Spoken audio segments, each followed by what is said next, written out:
The Security Council will now begin its consideration of item 2 of the agenda. I now have the pleasure of giving the floor to Ms. Joyce Msuya. Madam President, members of the Security Council, thank you for this opportunity to brief you on the humanitarian situation in the occupied Palestinian territory. Since we last briefed the Council on 9th of October, just 1 week ago, the people of Gaza have suffered multiple mass casualty incidents due to Israeli airstrikes. In just 1 week, nearly 400 Palestinians have reportedly been killed in Gaza and almost 1,500 injured. The world has seen the images of patients and displaced persons sheltering near Al-Aqsa Hospital burning alive. Scores of others, including women and children, are suffering the excruciating pain of severe life-changing burns. There is no way to get them the urgent care they need to survive and manage such injuries. If such horror does not awaken our sense of humanity and propel us to action, what will? Some 20 families lost both their shelter and belongings in the fire. Just hours before, a strike on a school serving a shelter in Nuseirat killed more than 20 people and injured scores of others, according to local sources. Israel's military offensive is intensifying in the north.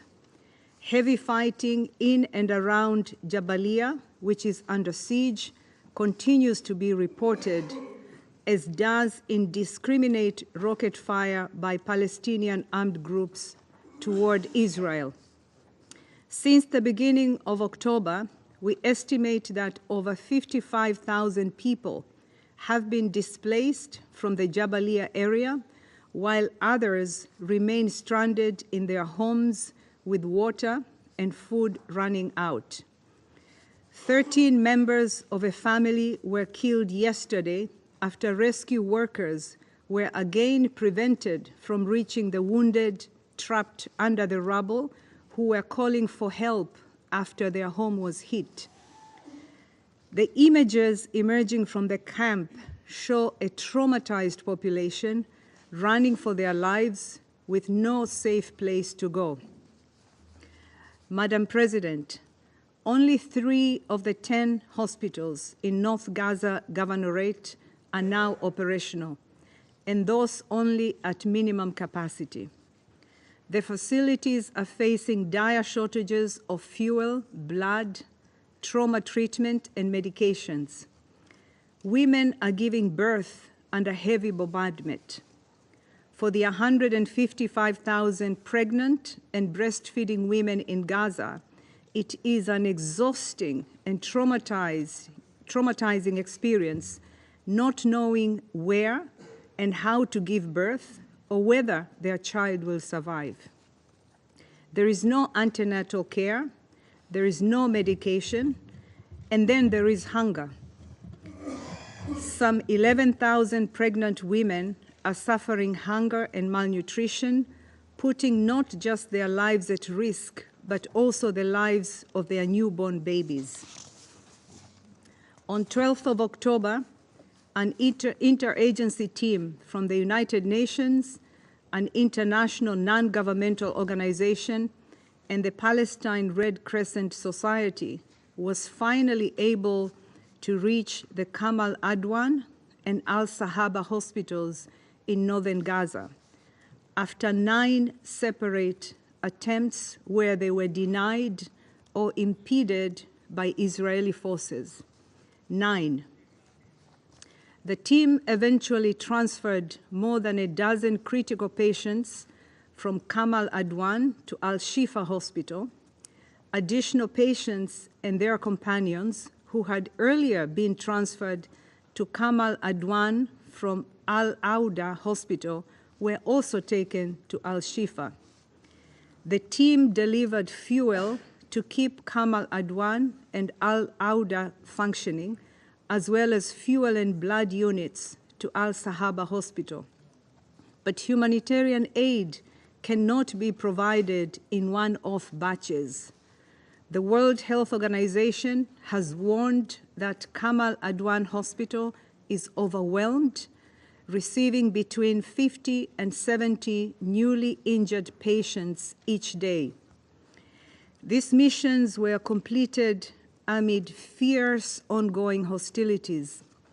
Drivers from the United Nations and the Palestine Red Crescent Society were subjected to humiliating treatment during security screening and temporary detention at a checkpoint.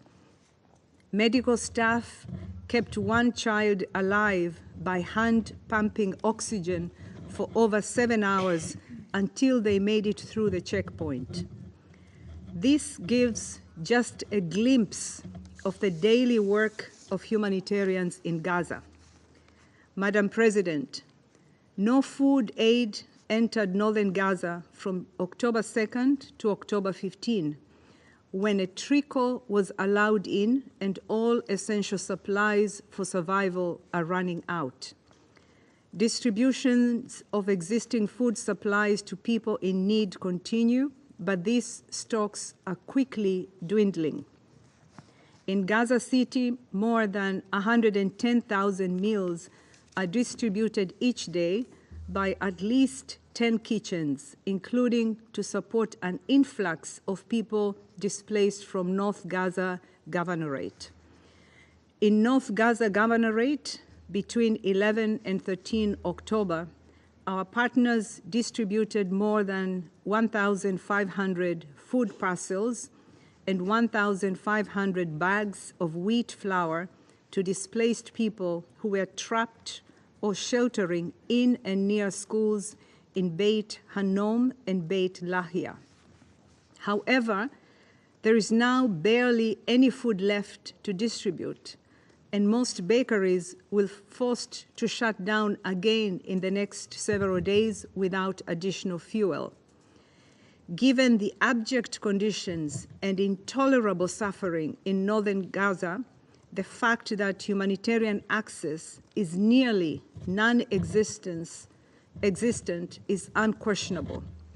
During the first 2 weeks of October, just 1 out of 54 coordinated movements to the north via the Al-Rashid checkpoint was facilitated by Israeli authorities, while another 4 were impeded but eventually accomplished. 85% of the movements were denied, and the rest were impeded or canceled due to security or logistical issues. Throughout Gaza, less than a third of the 286 humanitarian missions coordinated with Israeli authorities in the first 2 weeks of October were facilitated without major incidents or delays. Every time a mission is impeded, the lives of people in need and humanitarians on the ground are put at even greater risk. This woeful and unacceptable trend must change. Madam President, thankfully, since we last briefed the Council, the second round of the polio vaccination campaign began in central Gaza. WHO reports that on 14 and 15 October, nearly 157,000 children under 10 received the vaccination. The campaign once again underscored the critical role of UNRWA, whose teams vaccinated 43% of the children reached on the first day. It is now critical that the parties continue to respect the agreed humanitarian pauses and that access be granted throughout Gaza to ensure that we can reach all children in need of the vaccine, including in the north. As we have previously said, The success of the polio campaign shows what can be achieved when obstacles to humanitarian access are removed. Madam President, the level of suffering in Gaza defies our ability to capture it in words or even to comprehend its scale. Reality is brutal in Gaza, and it gets worse every day as the bombs continue to fall, as fierce fighting continues unabated, and as supplies essential for people's survival and humanitarian assistance are blocked at every turn. International humanitarian law must be respected, and this Council and all member states must exert all their influence to ensure it. Civilians must be protected, and their essential needs must be met whether they move or stay. Civilians must be allowed to seek protection elsewhere, and they must be guaranteed the right to voluntarily return as international law demands. The wounded and sick must receive the care they need, and hospitals and medical personnel must be protected. Humanitarian operations must be facilitated both into and throughout Gaza, including to the north, to reach all civilians in need. Hostages must be immediately released, and until they are, they must be allowed visits by the International Committee of the Red Cross. Indiscriminate rocket fire towards Israel must stop. The provisional orders and determinations of the International Court of Justice must be respected. There must be accountability for international crimes. The atrocities in Gaza must end, but this cannot happen through words. It must happen through action, urgent, unequivocal action.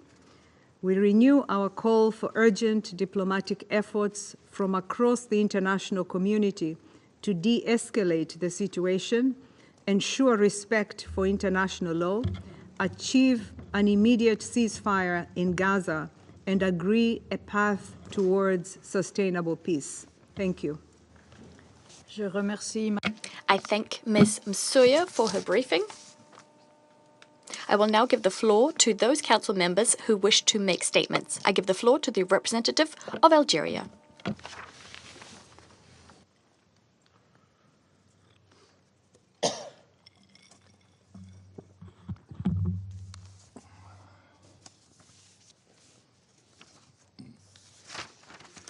Merci, Madame la Présidente. Thank you, Madam President.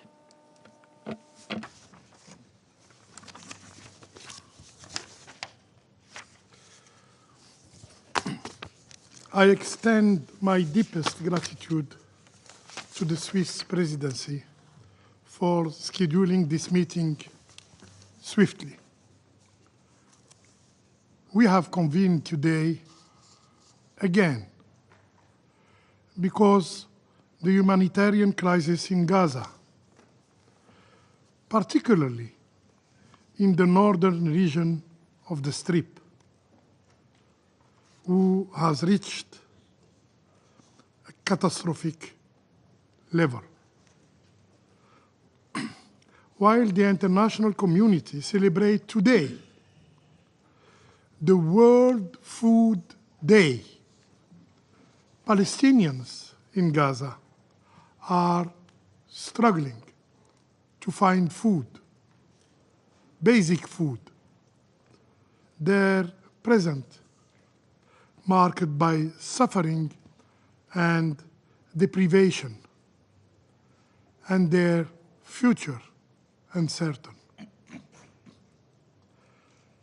I thank USG Msuya for her sober briefing that serve as yet another harrowing testimony from the humanitarian community. It lays plain the stark reality on how the Israeli occupying authorities are not merely disregarding international humanitarian law, but are trampling upon the very essence of human decency.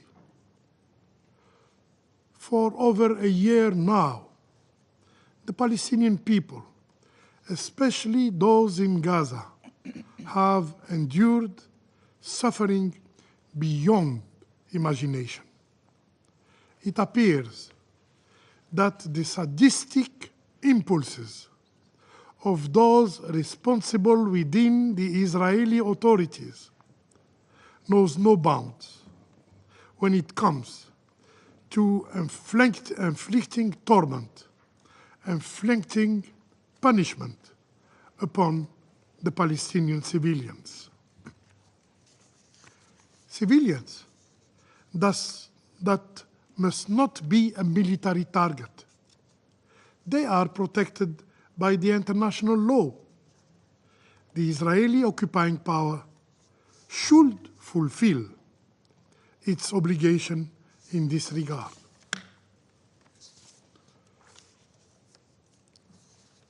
Especially the starvation of civilians as a method of warfare is explicitly prohibited under international humanitarian law.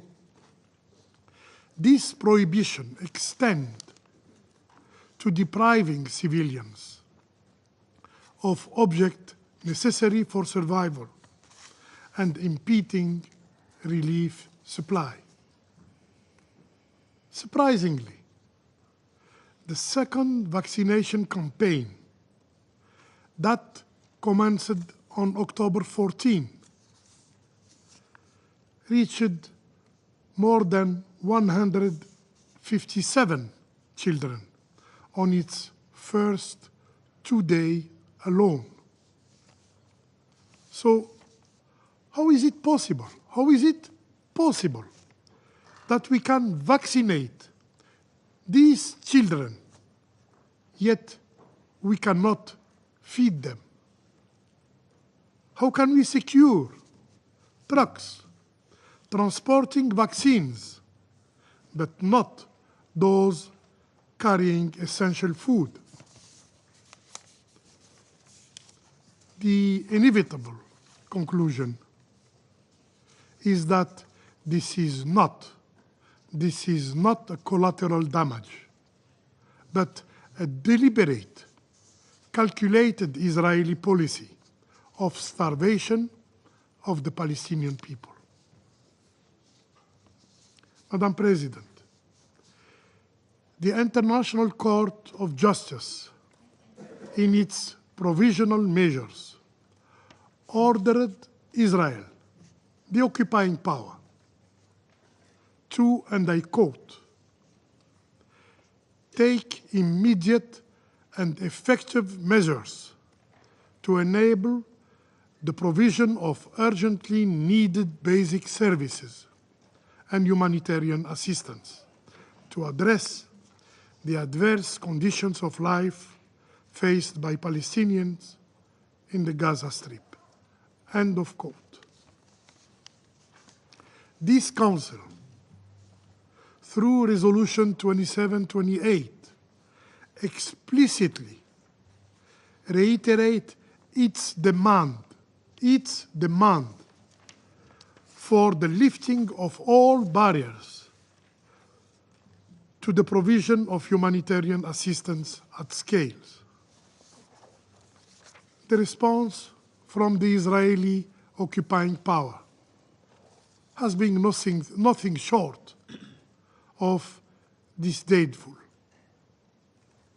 Closure of crossing point, increasing restriction on access, and the immoral use of starvation as a method of warfare. When we last convened on October 9th, last week, we raised alarms about the state of humanitarian assistance, noting that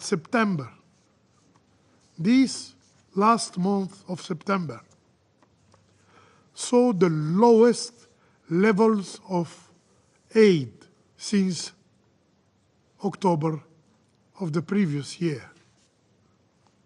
We then expressed grave concern over the behavior of the Israeli occupying authorities, who denied or impeded nearly 80% of humanitarian movement between northern and southern Gaza in September.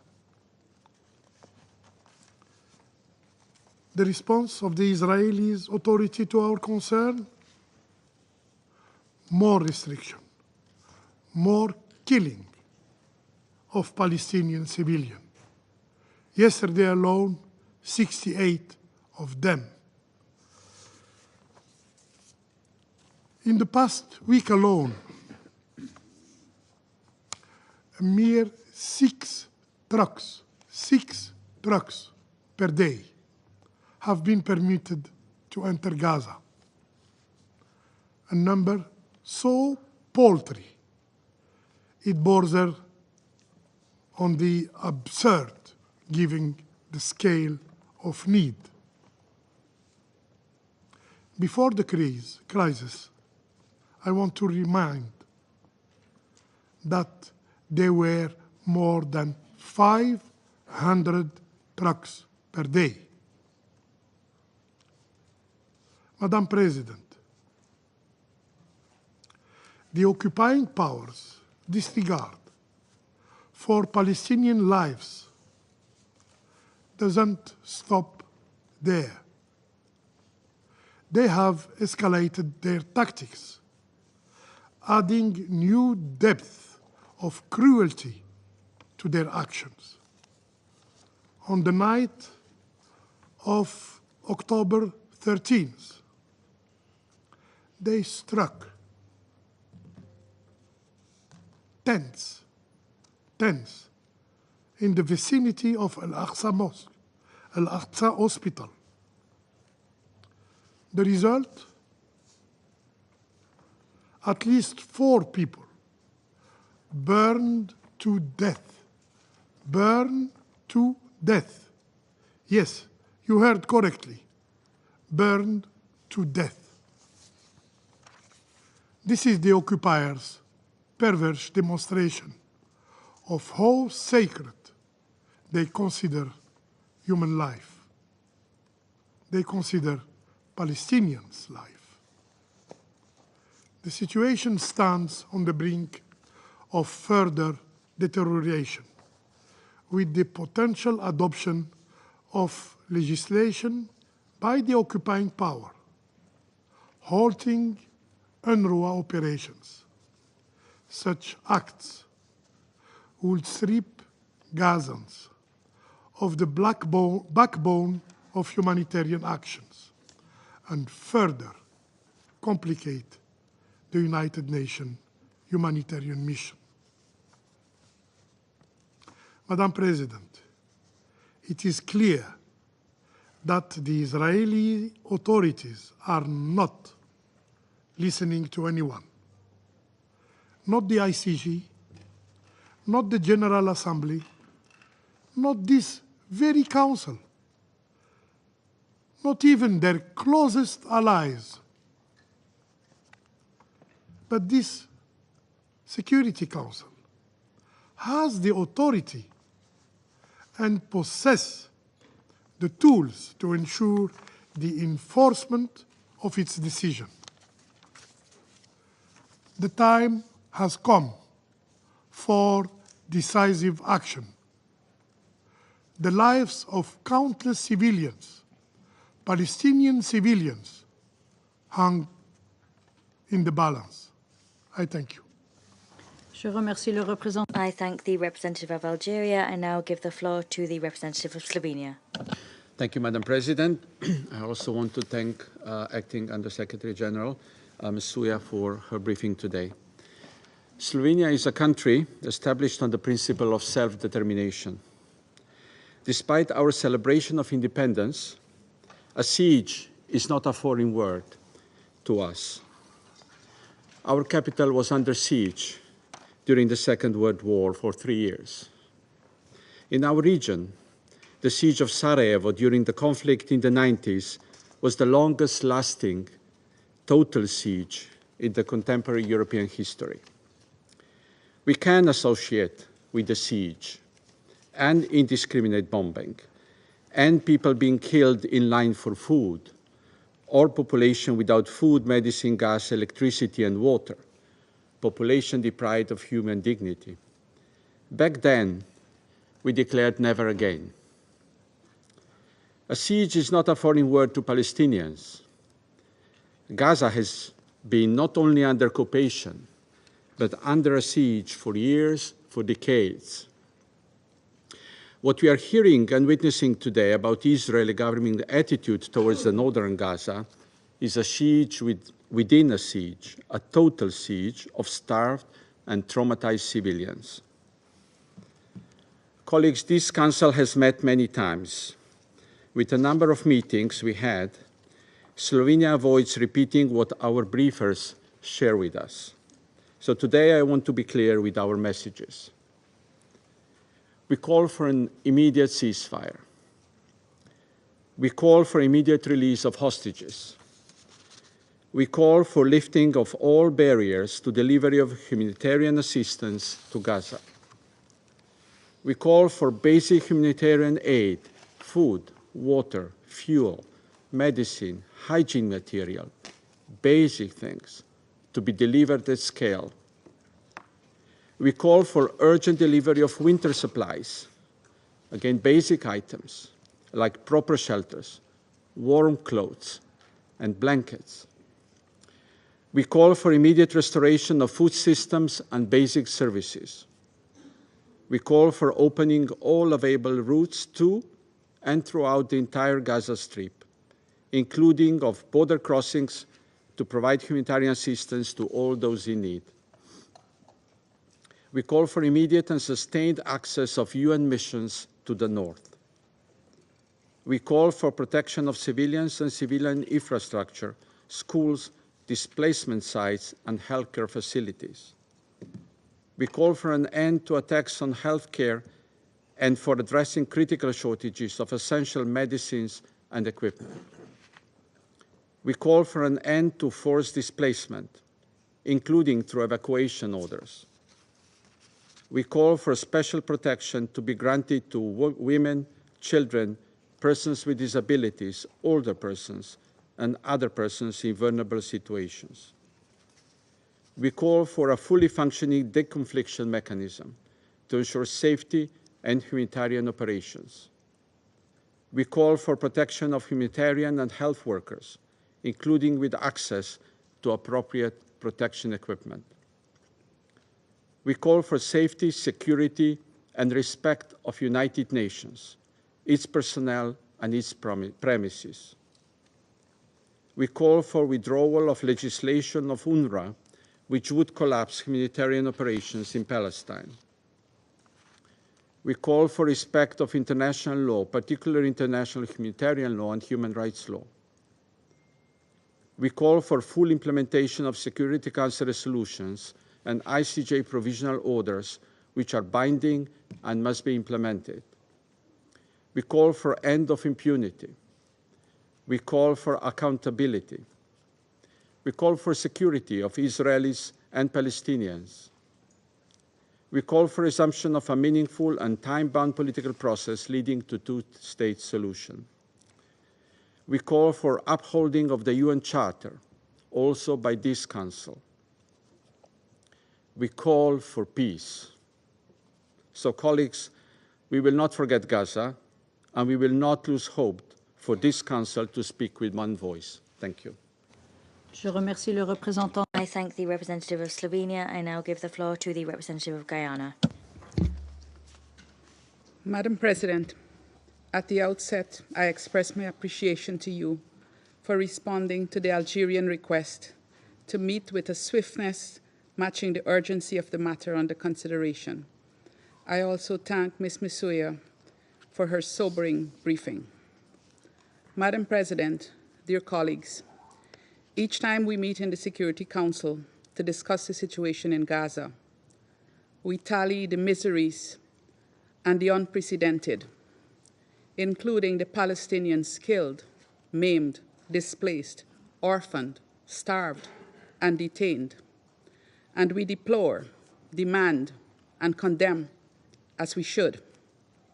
We felt that the Council had fulfilled its moral and legal duty by adopting 4 resolutions because they are legally binding and hence would have brought positive change for the people of Palestine and Israel. We supported all efforts toward a deal, hoping that we will have a ceasefire, release of the hostages and Palestinians illegally detained, and a renewed hope for Palestinians, even in this darkest of times. 1 year and 47 meetings later in this chamber, our combined efforts have not had the expected results, and the situation in Gaza continues to worsen with each passing day. We must not allow the shredding of the moral and legal thread that holds our organization together. The most fundamental question, then, that this Council faces is what will we do to stop this tide?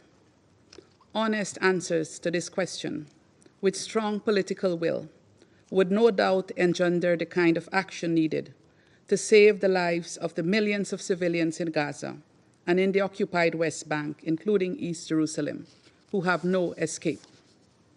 Guyana continues to be outraged by the suffering that the government of Israel is inflicting on the civilian population in Gaza and the inhumane conditions under which they have been forced to live. This undesirable situation is compounded by the frequent evacuation orders that have become a staple of this war, and which Guyana concludes is part of a strategy to entrench instability and destroy any semblance of permanence. Displaced civilians face many hardships, including protection risks, food insecurity, and increased risk of disease. In fact, these risks are multiplied for civilians in Gaza, since many of them have been displaced multiple times since this war began last October. Madam President, international humanitarian law contains clear provisions about the forced displacement of civilian population in war. It is illegal. In the strictly limited cases where evacuation of the civilian population is permissible, the provisions are equally clear on the conditions under which the evacuation is to be carried out. Civilians' interests must be prioritized at all times, and their safety must never be compromised. Israel has not fulfilled any of its obligations in this regard. Its latest forcible displacement of civilians in the northern Gaza governorate, coupled with its siege of the area, is unconscionable, inhumane, and illegal. Civilians are so tired of their misery that many in northern Gaza who are being displaced again have decided to stay. So if they are killed, whether by bombs or by starvation, they would have at least died in the place they called home. These are the stark choices that people are now making. Guyana condemns these actions by Israel and calls for adherence to its obligations under international humanitarian law regarding the treatment of civilians in armed conflict. Madam President, these frequent evacuation orders also have a negative impact on humanitarian operations in the territory, since humanitarian personnel are forced to constantly be on the move and to reestablish themselves in new spaces, all without security guarantees. This further exacerbates the dire humanitarian situation. Against this backdrop, Guyana underscores the following 3 points. First, the International Court of Justice has unequivocally declared the illegality of Israel's ongoing occupation, and the General Assembly has demanded that Israel bring to an end its unlawful occupation of the Palestinian territories. It is therefore illegal for the Israeli government to move to annex territory in the Gaza Strip. Guyana condemns Israel's actions in this regard. Second, there is a veritable genocide taking place in Gaza. The International Court of Justice ordered Israel to take actions to prevent genocide in Gaza in accordance with that member state's obligations under the Geneva Conventions. Israel, however, continues to blatantly disregard the ICJ's orders. In this circumstance, consideration must be given to how the Council could facilitate implementation of the ICJ orders. The floodgates have already opened in Gaza, and this Council must agree to pull the plug and stand up for Palestinians. Third, this Council has the mandate and responsibility for the maintenance of international peace and security. We have tools at our disposal to carve out solutions to end this war. Let us use them. When legally binding resolutions and countless appeals to conscience and morality fail to change behavior, the hand of justice must be applied. I thank you. Je remercie. I thank the representative of Guyana. I now give the floor to the representative of Sierra Leone. Thank you, Madam President, for convening this meeting as requested by Algeria. I also like to thank Ms. Joyce Musoya for a very sobering briefing. The recent developments in the Gaza Strip, particularly in the north, have once again alarmed the world as Israel intensifies its attacks on the besieged area.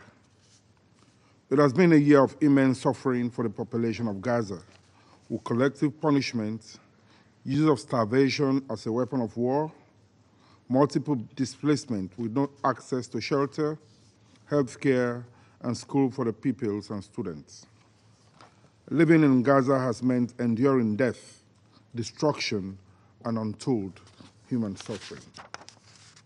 Before this escalation, humanitarian experts had already reported a decrease in aid entering Gaza since August 2024. The rise in violence has worsened the situation, with aid to the north blocked for nearly 10 days, an alarming violation of international humanitarian law and Security Council Resolution 2417, which condemns the use of starvation as a weapon of war. Madam President, reports from the field indicate that around 50,000 people have been displaced from the Jabalia area. Civilians face an impossible choice: either obey evacuation orders, experiencing multiple displacements, or stay and face starvation. Both options fall short of the protections required by international humanitarian law. The situation in Gaza is perilous, with nowhere truly safe. In the last 72 hours, an onward school sheltering 6,200 displaced persons was shelled. Additionally, an Israeli airstrike hit the courtyard of Al-Aqsa Hospital, causing a fire at a nearby camp. 4 people died, and at least 40, including women and children, were severely injured. The destruction of the onward school halted the polio vaccination drive, placing tens of thousands of vulnerable children at further risk. A humanitarian cessation of hostilities is needed for the vaccine drive to recommence and continue, and we call for this to happen. Meanwhile, the situation in the West Bank remains tense, with ongoing reports of civilian casualties. Sierra Leone condemns all attacks on civilians, including medical personnel, journalists, and humanitarian workers. These tragedies are traumatic for observers, but they are far worse for the civilians who live through them every day. This war has resulted in egregious human rights abuses, and the scars, especially for children, will be lasting. These children know nothing but violence and bloodshed. This cannot continue, and Sierra Leone renews its call for the following. First, an immediate ceasefire across all of the occupied Palestinian territory and the region. This call must be repeated until the parties recognize their moral and legal obligations to end the violence and pursue peace. This call is also to remind us in the Council on our UN Charter obligation to impose a permanent ceasefire. Second, we call for the opening of all entry points into Gaza to allow for the safe, unhindered delivery of humanitarian aid. Humanitarian personnel and convoys must be respected and protected under international humanitarian law and Security Council resolutions. We call in this regard the various provisional measures of the International Court of Justice in the application of the Convention on the Prevention and Punishment of the Crime of Genocide in the Gaza Strip, binding on the parties, in particular Israel, to maintain open the Rafah crossing for unhindered provision at scale of urgently needed basic services and humanitarian assistance. Third, we emphasize the need to uphold international law, including international humanitarian law, the UN Charter, and the recent ICJ advisory opinion. Unbiased application of these frameworks is essential to ending impunity and ensuring accountability. Furthermore, we stress the importance of a negotiated settlement through established diplomatic channels. In light of this, we call for the immediate implementation of Resolution 2735, which provides a foundation for an inclusive peace deal. In closing, Sierra Leone remains committed to a vision of a peaceful Middle East where Israel and Palestine exist as two independent states living side by side in peace and security. I thank you. I thank the representative of Sierra Leone. I now give the floor to the representative of the Republic of Korea. Thank you, Madam President. I'd also like to express my appreciation to Acting USG Joyce Msuya for her updates. The Republic of Korea is gravely alarmed by the rapidly deteriorating situation in northern Gaza, particularly near the Jabalia refugee camp, which is subject to intensified attacks, and what appears to be the implementation of a long-standing plan to isolate and besiege the area. Despite the repeated calls for the protection of civilians and ensuring humanitarian aid, deliberate actions that disregard the principles of international humanitarian law continue unabated. Civilians, regardless of their ability or willingness to evacuate, are entitled to protection and access to basic necessities. Madam President, sadly, in this tragic conflict, not only international law, but humanity and morality have been completely disregarded. The airstrike last weekend that killed 5 children playing outside a kindergarten in Gaza City exemplifies once again, repeatedly, the negligence of humanity in Gaza. An additional evidence of this lost humanity is the shocking reports that Israel did not allow food to enter northern Gaza for the first half of October, further aggravating an already desperate hunger situation. We must recognize and underscore that the current IDF strategy cannot guarantee the short or long-term security of Israel. Traumatizing and brutalizing entire generations of Palestinians in Gaza will only exacerbate deep-rooted resentment and hatred, laying the ground for more violence and tragedy in the future. The modern history of the Middle East tells us that battlefield gains are mere stopgaps. There is no military solution to this conflict. The recent developments and grim images we painfully see every day demonstrate the absolute need for an immediate ceasefire that halts the carnage, free the long-suffering Israeli hostages, and save the countless lives in Gaza. A ceasefire should also be the first step toward lasting peace in the region.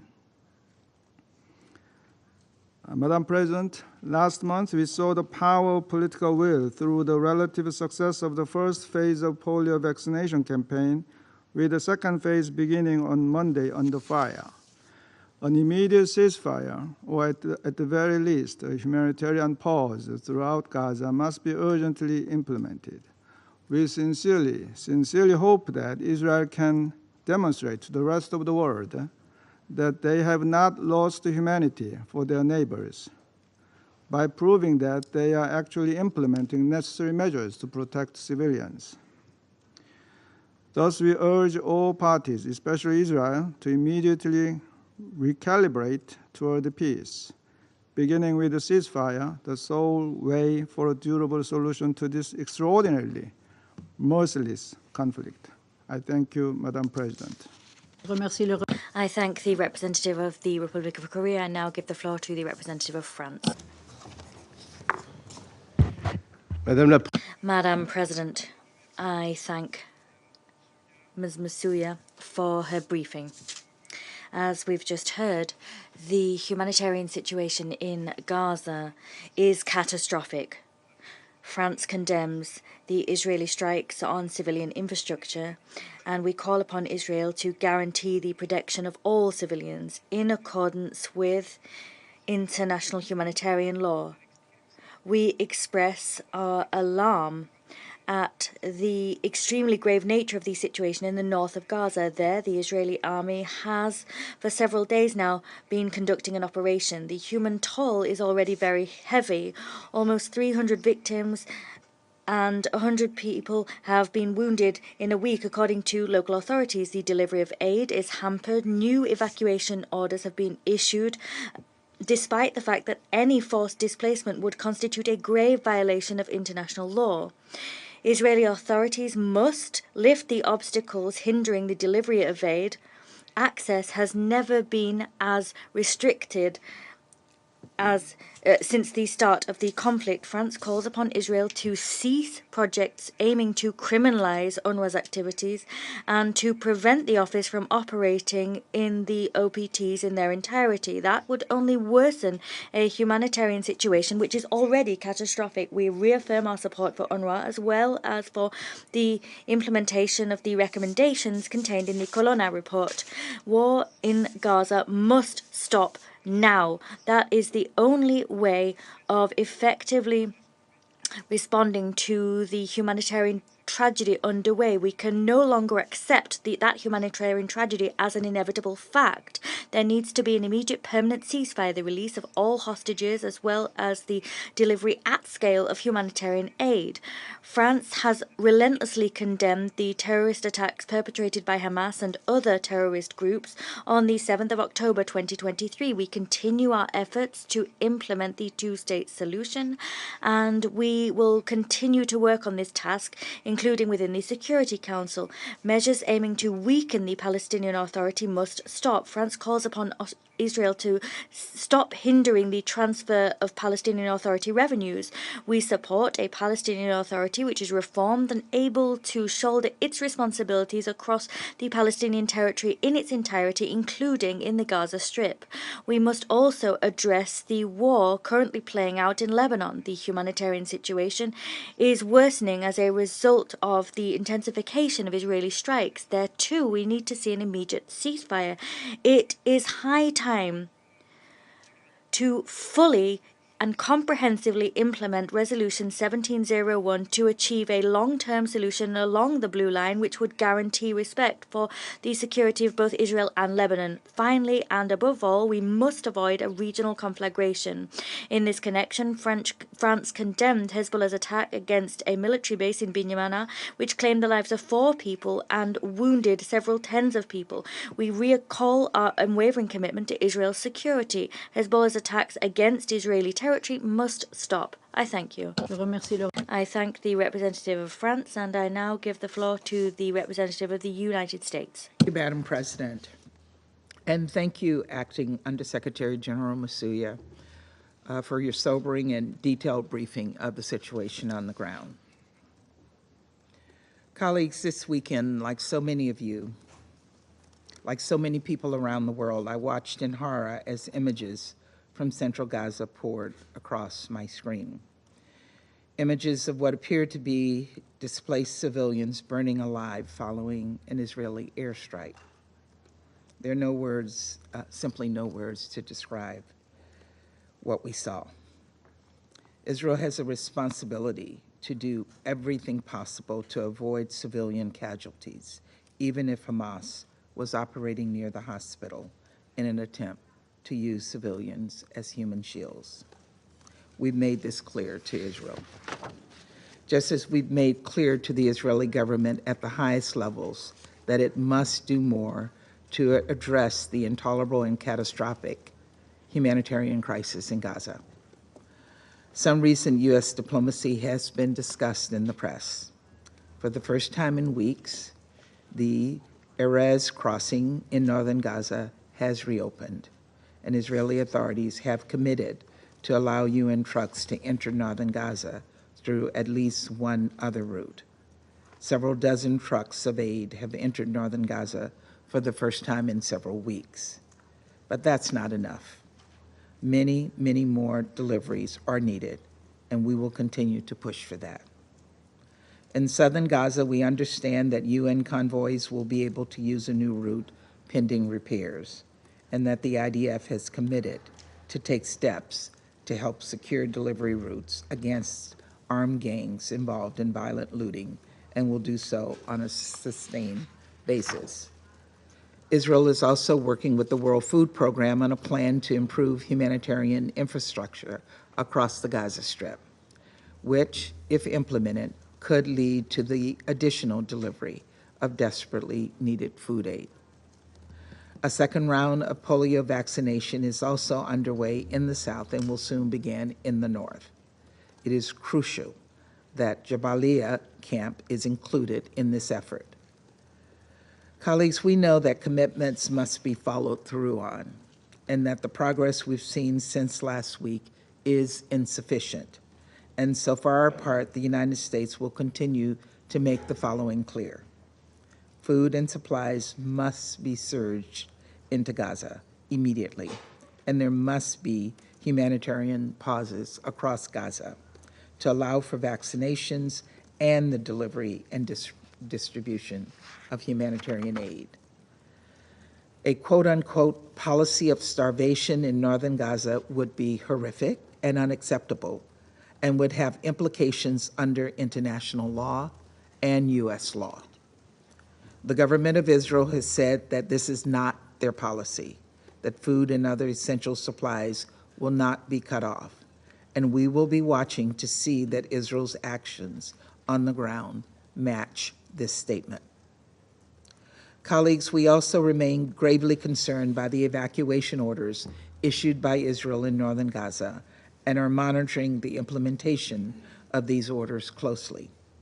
Furthermore, all parties must abide by Resolution 2720 and reject any forced displacement of the civilian population, which would violate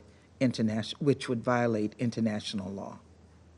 And let's be clear, civilians are protected under international humanitarian law and may not be declared as combatants if they fail to evacuate. We know winter is approaching. The cold and bad weather will soon set in.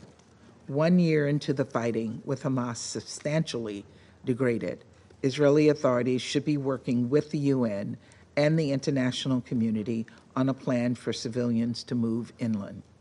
They should be facilitating, not obstructing, efforts to provide for temporary shelter, and they must restore basic services, including water, electricity, and sanitation.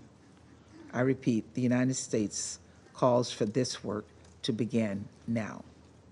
Israel must also cooperate with the UN and the international community to lay the foundation for the reconstruction of Gaza, because civilians must be allowed to return, including to northern Gaza, to rebuild their lives.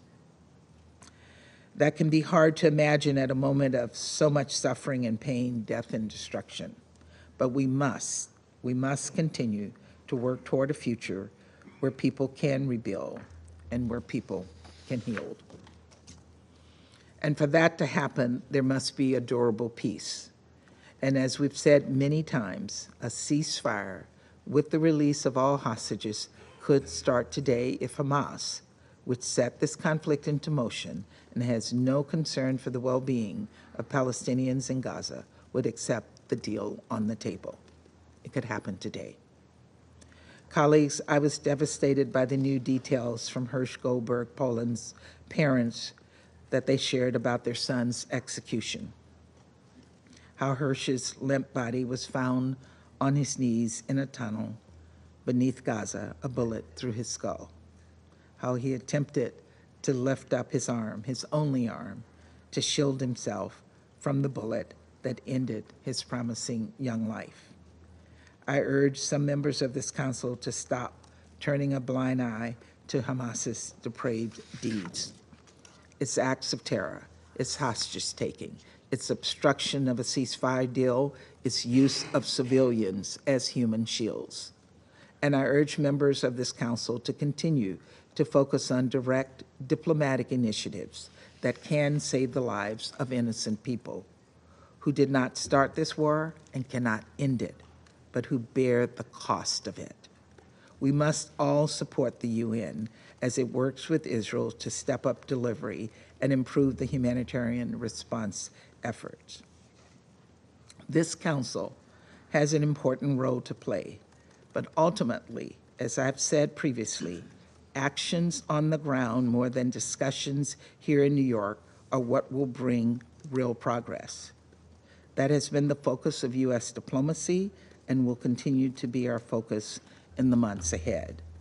Getting humanitarian aid in, getting hostages out, and ending this conflict. Thank you, Madam President. I thank the representative of the United States. I give the floor to the representative of the United Kingdom. Thank you, President, and thank you, Acting Under-Secretary General Masuya, for your briefing. President, the UK supported the call for this meeting today to discuss the urgent steps needed to address an ever-growing humanitarian tragedy in Gaza. The situation in northern Gaza is harrowing.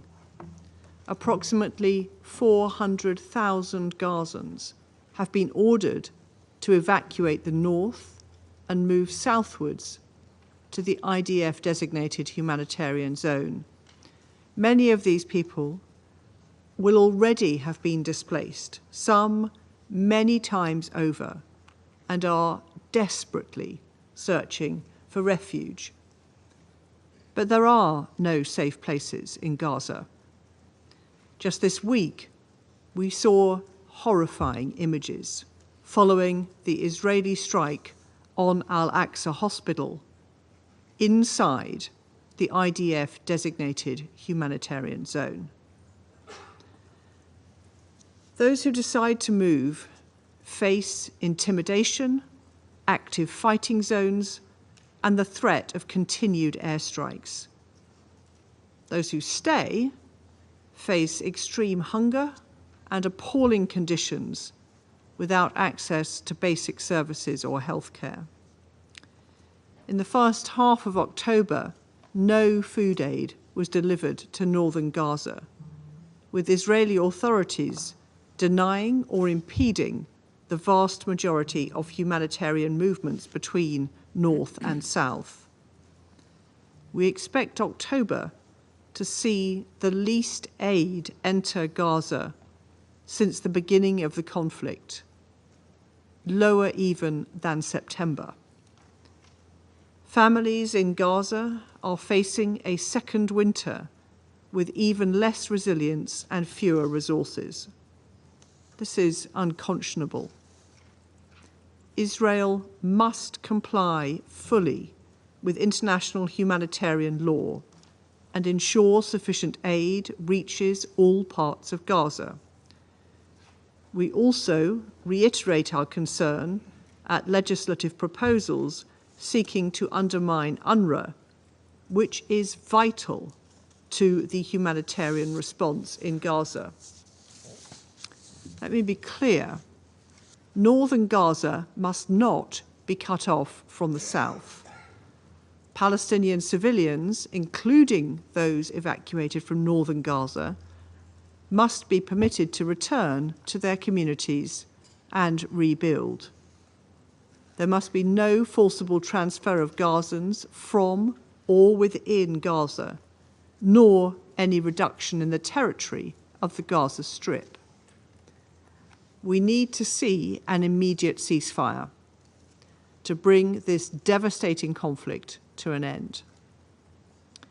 President, we must also hold in the front of our minds the unthinkable suffering of the 101 hostages who remain in captivity in Gaza. Their ordeal has gone on for far too long. Once again, we call on Hamas to release the hostages immediately and unconditionally. And as we know, the suffering of the region goes beyond Gaza. We reiterate our call for an immediate ceasefire between Hezbollah and Israel. All parties must take measures to avoid civilian casualties and ensure the safety and security of UNIFIL personnel. And in the West Bank, as my Foreign Secretary has said, we urge the Israeli government to take action to crack down on settler violence and to stop settler expansion on Palestinian land. That is why yesterday my government announced further sanctions against 3 illegal settler outposts and 4 organizations in order to bring accountability to those who perpetrate such heinous human rights abuses against Palestinians. President, the Palestinian people, the Israeli people, and the region as a whole deserve a better reality than the daily cycle of violence and fear to which they have become accustomed. But there is a path to peace, one which would see a safe and secure Palestinian state beside a safe and secure Israel. We urge the parties to be courageous and to take the path towards peace and a better future for their people. I thank you. I thank the representative of the United Kingdom. I give the floor to the representative of China. Thank you, President. I thank Algeria for the initiative to convene this meeting and thank Acting USG Moussouya for her briefing. The sudden escalation of the situation between Lebanon and Israel in the past few days has caused widespread concern and worry in the international community. But the situation in Gaza is not showing any sign of stabilization, but has continued to deteriorate in the past 2 weeks. Israel has not relented its military operations in Gaza at all, but has constantly attacked and bombed schools and hospitals, completely cut off the access of humanitarian supplies in northern Gaza, and once again forcibly ordered an emergent evacuation of hundreds of thousands of people. Israeli bombing caused big fires. And in the Sea of Fires, some displaced Palestinian civilians were burning alive to their death. They are all human beings like us. Why, when born in Gaza, they have to suffer like this? 2 million people have been struggling on the verge of death for more than a year. How long will it take before they can see some hope to live? The Security Council showed us the responsibility to maintain peace. We have held repeated discussions, expressed sympathy, voiced our positions, and expressed concern. But these are not enough. It is unacceptable to allow the tragedy in Gaza continue to develop. And it is also unacceptable for the Security Council to continue to suspend collectively. We must regain and revitalize the authority of international humanitarian law. Using starvation as a weapon of war is a serious war crime. Humanitarian organizations are the lifeline for Gaza. It is intolerable to see them face suppression, restrictions, and even security threats. Israel must fulfill its obligations under international humanitarian law, immediately lift the blockade and restrictions on humanitarian access to the entire Gaza and cooperate fully with the UN and other humanitarian entities to facilitate and ensure the safety of humanitarian operations such as the transportation of humanitarian supplies and polio vaccination. UNRWA is the pillar of humanitarian assistance in Gaza. China firmly opposes any smearing and suppression of the agency. We must retain and revitalize the effectiveness of the Security Council resolutions. The Council has adopted a number of resolutions regarding the situation in Gaza, explicitly calling for a ceasefire, but none of them has been effectively implemented. That has dealt a serious blow to the credibility of the entire United Nations system. Council resolutions are binding on all states and must be implemented. We support the Council in using all the options in its toolbox to ensure the implementation of its resolutions adopted. Every member has the responsibility to safeguard the effectiveness of the Council's resolutions. In this respect, we particularly hope that the United States will respond to the strong call of the international community and support further actions by the Council to bring about an immediate ceasefire. It needs to be pointed out that, according to reports since last October, the United States has provided Israel with more than $17 billion worth of military aid. Under the current circumstances, does such large-scale supply of weapons help to realize the objectives of the Security Council resolutions? This is a question that needs serious consideration. We must revitalize and safeguard the political prospects for the two-state solution. The implementation of the two-state solution and the establishment of an independent Palestinian state is the only viable way to resolve the Palestinian question. Gaza, the West Bank, and East Jerusalem are all inseparable, integral parts of the state of Palestine. The future governance arrangements for Gaza should be predicated on a full withdrawal of Israeli troops and should be decided through internal consultations among the Palestinian people. The implementation of the two-state solution requires the political will of both parties. Israel must stop eroding and jeopardizing the foundations of the two-state solution and return to the right track of the two-state solution. The international community has the responsibility to provide international guarantee for the implementation of the two-state solution, and China is ready to continue to play a constructive role and make unremitting efforts to push for a ceasefire and an end to the fighting as soon as possible to realize peace in the region. Thank you. I thank the representative of China. I give the floor to the representative of Malta. Thank you, President, and I also thank Ms. Massoua for her harrowing briefing. On Monday, we witnessed shocking and disquieting images of civilians being burnt alive following the Israeli airstrikes on Al-Aqsa Hospital, where several IDPs were taking refuge. Regrettably, this is just the tip of the iceberg in terms of the catastrophe which is unfolding. Central Gaza alone has seen at least 2 mass casualty incidents since Sunday.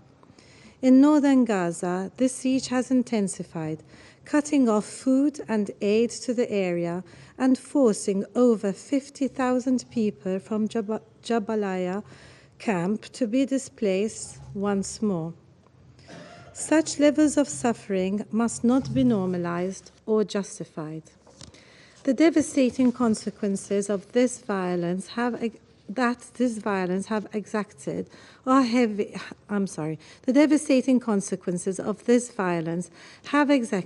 heavy toll on civilians.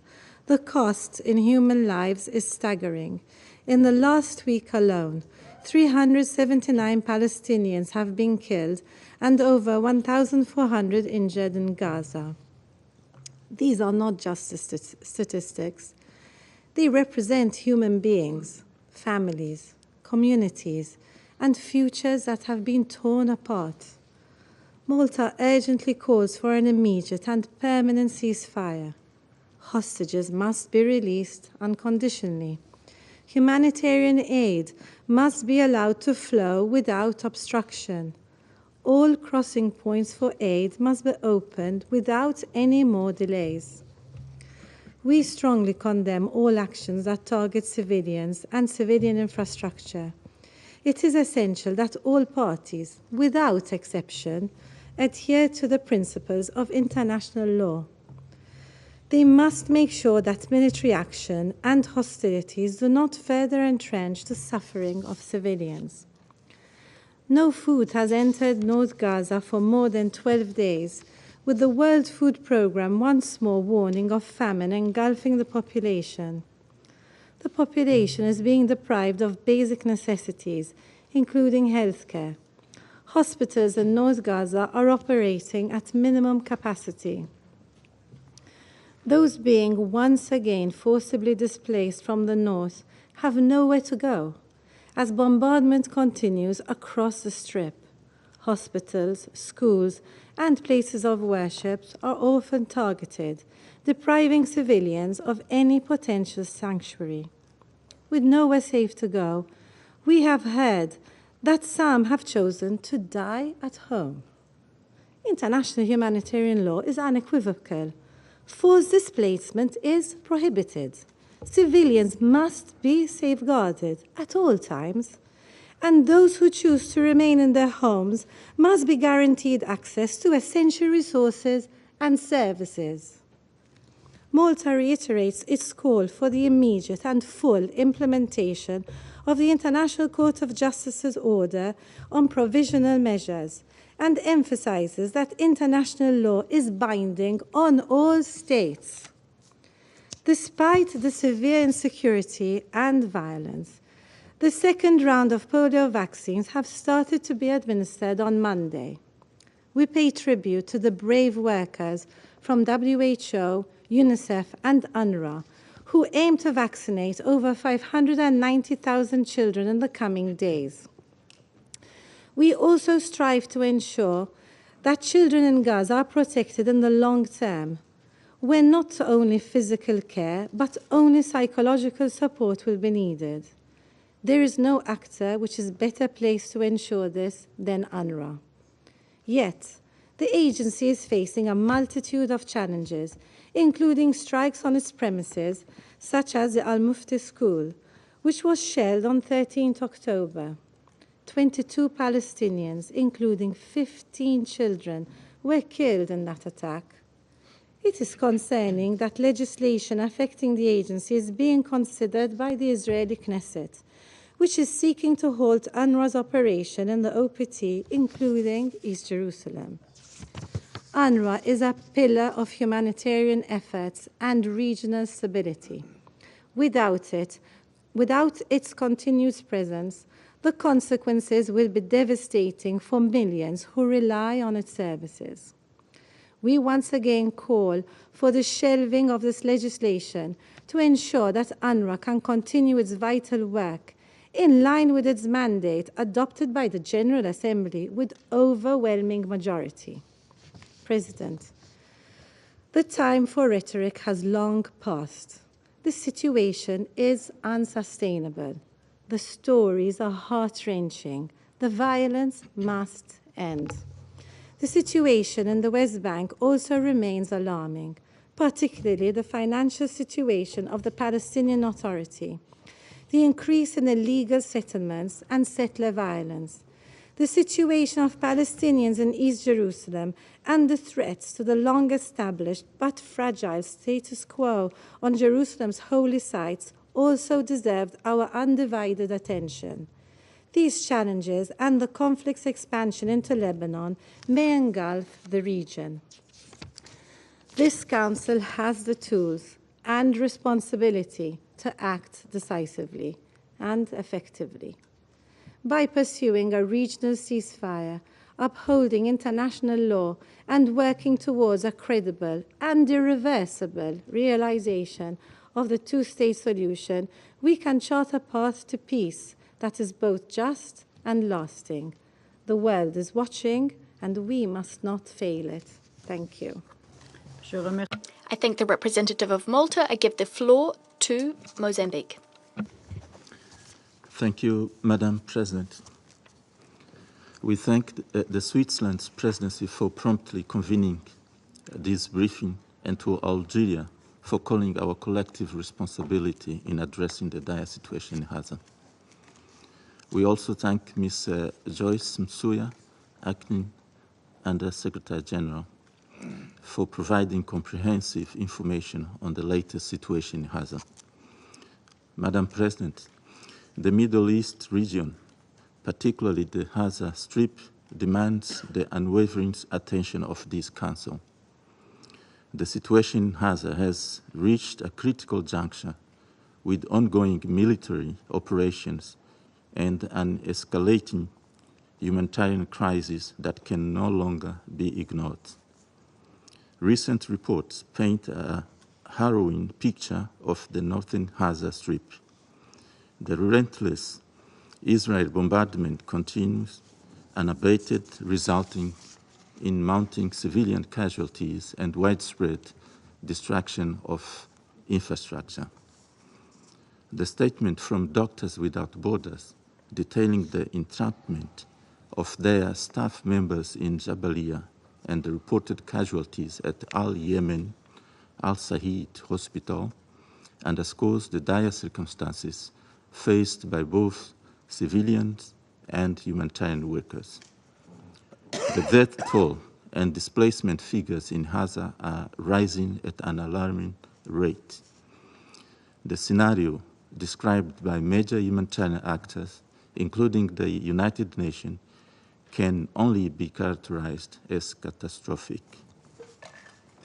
The evacuation orders issued for the main shelters and hospitals in Gaza, as reported by medical personnel on the ground, are terrifying. Aid workers are faced unsurmountable challenges in complying with these evacuation instructions due to ongoing hostilities. The constant threat of violence severely impedes efforts to ensure the safety passage of civilians and the delivery of essential aid.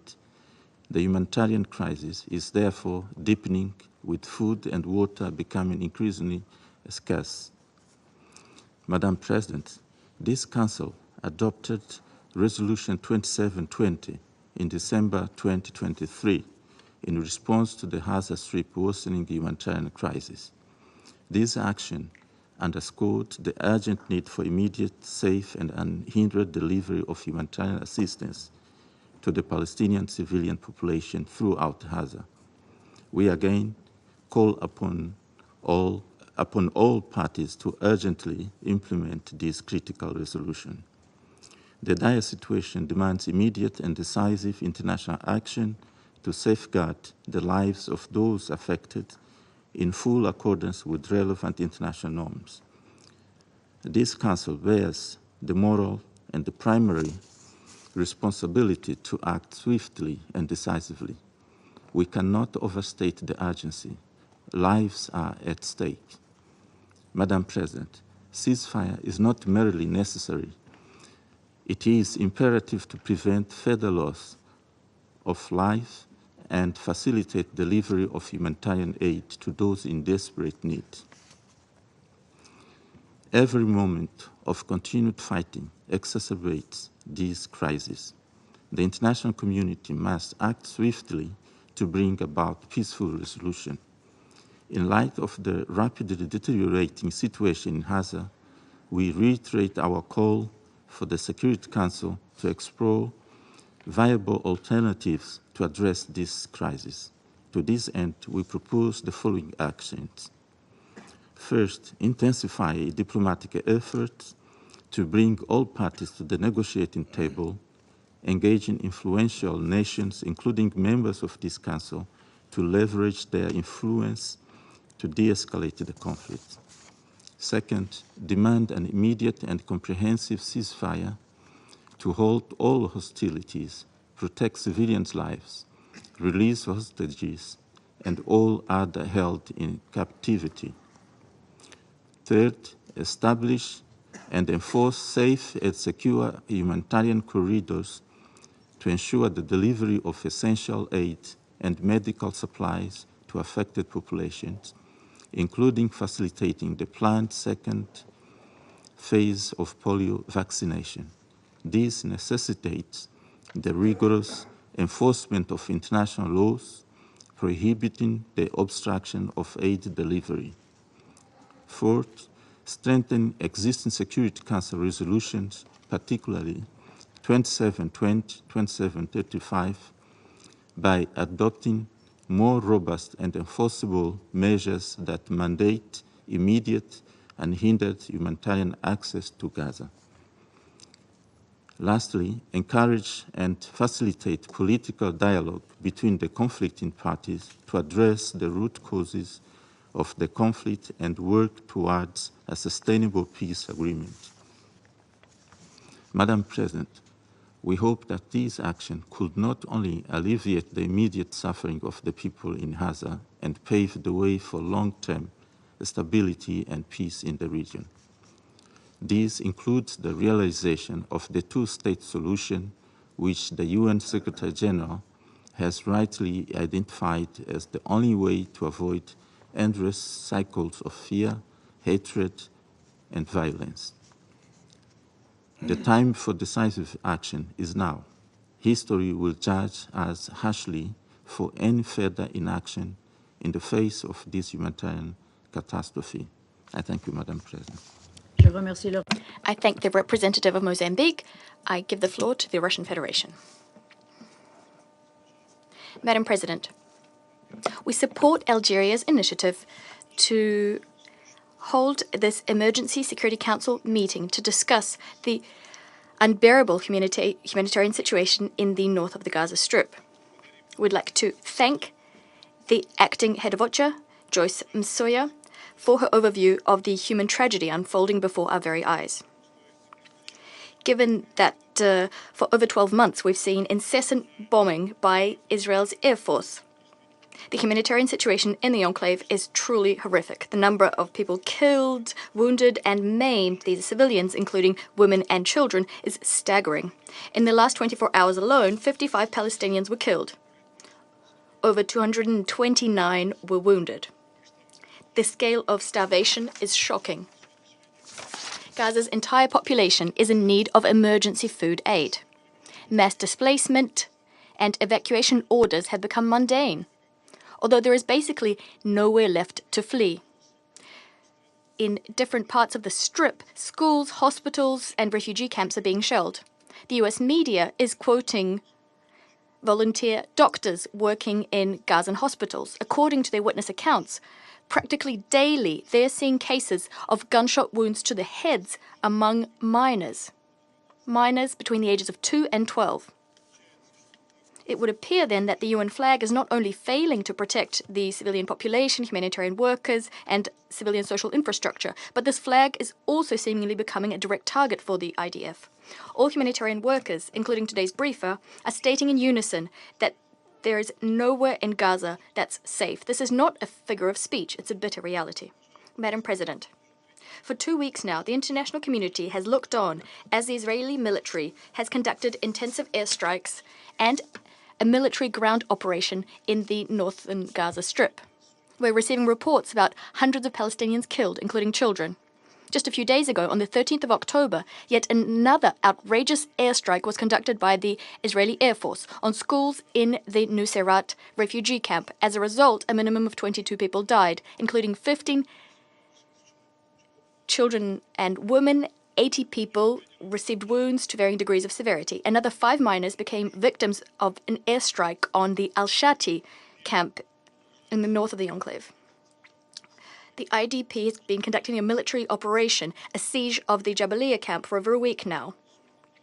As a result of bombing, undernourishment, and thirst, hundreds of thousands of people could die. And yet the only bakery in the city of Jabalia was destructed by yet another Israeli airstrike. Over 400,000 people saw themselves cut off by the Israeli military, cut off from food and medical aid.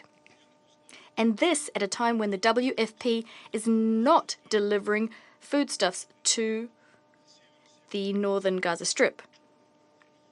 Meanwhile, food distribution centers were shut owing to the intensification of hostilities. Unfortunately, this is in keeping with media reports about Israel implementing a so-called general's plan of the IDF. That's a humanitarian blockade and squeezing people out from these territories. That's the plan. We really hope that this chilling information will not be corroborated. In this context, we echo the words of the Commissioner General of UNRWA, Mr. Lazzarini. He called on Israel to exhibit humanity and courage, underscoring that people in the northern Gaza Strip are facing a choice, fleeing their homes or dying of starvation. Madam President, the socioeconomic damage being done to the Strip that has been done over the last year is colossal. According to UN estimates and figures, the enclave's GDP dropped so far that recovery to pre-crisis levels will take almost 70 years. Reconstruction of critical infrastructure will require a minimum of 80 years. These calculations take as their base the start of 2024, although the mass destruction is continuing day in, day out. Unimpeded delivery of humanitarian assistance to Palestinians under prevailing conditions is of utmost importance. And yet here again, we're seeing serious problems. Israel is introducing restrictions. Meanwhile, humanitarian workers are themselves being shelled and detained on a regular basis. In total, over 300 humanitarian workers have been killed, making 2023 the deadliest in history for humanitarian workers. The UN is ringing alarm bells. 2024 could break a new deadly record in this respect. Hence, what does not withstand any criticism are the Knesset bills aiming to ban UNRWA work activities on Israeli territory and to revoke the immunities and privileges of UNRWA personnel. Let me remind you that the agency is the backbone of the UN's humanitarian wing in Palestine. It has unparalleled social, educational, and medical service provision capabilities. If the bills were adopted, they'd threaten not only the lives of Palestinians in Gaza and the West Bank, but also dim the prospects of assisting Palestinian refugees in neighboring Arab countries, Syria, Lebanon, and Jordan. On top of the precipitously deteriorating situation in the OPT and the financial crisis prompted by the US withdrawing donor support to UNRWA, the above risks definitively spelling the end of the agency's activities. It appears that that is exactly what Israel is trying to achieve. Despite all of the above, Washington, without any regard for the opinion of the international community, is continuing to pump its Middle Eastern ally full of weapons. At the same time, the US is providing political cover and blocking any Security Council attempts to end Israel's ruthless military machine, responsible for numerous crimes against the Palestinian people. Madam President, such unilateral and unpunished actions taken to create irreversible facts on the ground are a flagrant violation of Israel's obligations as an occupying power, stemming from the Geneva Conventions, which were adopted 75 years ago. Ironically, the conventions were adopted to a large extent to protect the Jewish people, which were subjected to inhuman suffering during World War II, and also adopted to avert any future prosecution based on nationality as well. Israel, without a doubt, has the right to ensure its security. However, the path to such security undoubtedly lies solely via a comprehensive Middle East settlement process and by remedying the historical injustice visited upon the Palestinian people by establishing an independent Palestinian state as per relevant Security Council and General Assembly resolutions. We've been convinced time and again that any other unilateral formula geared towards achieving a truce between Israel and its neighbors without a just solution of the Palestinian question won't help achieve the aforementioned goal. All such schemes will do is prompt outbreaks of violence like the one underway in the region right now. Madam President, we've stated many times that we stand against violence and terrorism in all of its manifestations. We stand attacks on civilians anywhere, in any country. This also applies to the attack on peaceable Israelis on 7th October 2023, which we immediately and unequivocally condemned. Nothing justifies such actions. Just like there's nothing that can justify what's underway in Gaza, a collective punishment and the total annihilation of the civilian population. We stand convinced that the current catastrophic situation can and should be settled solely through political and diplomatic ways. To this end, we need to ensure the implementation of relevant Security Council resolutions, to immediately stop the bloodshed in the region, and, what's most important, to guarantee the implementation of the lawful right of Palestinians to their own state based on 1967 borders with East Jerusalem as its capital. We must act without delay. We must compel the parties to the conflict to an immediate ceasefire in Gaza, coupled with an exchange of hostages and detainees and a full and unfettered humanitarian access to the Strip. This will not only help restart the process of peaceful settlement of the Palestinian question using the two states for two people formula, which we've all unswervingly supported, but it will also help to de-escalate tensions throughout the Middle East.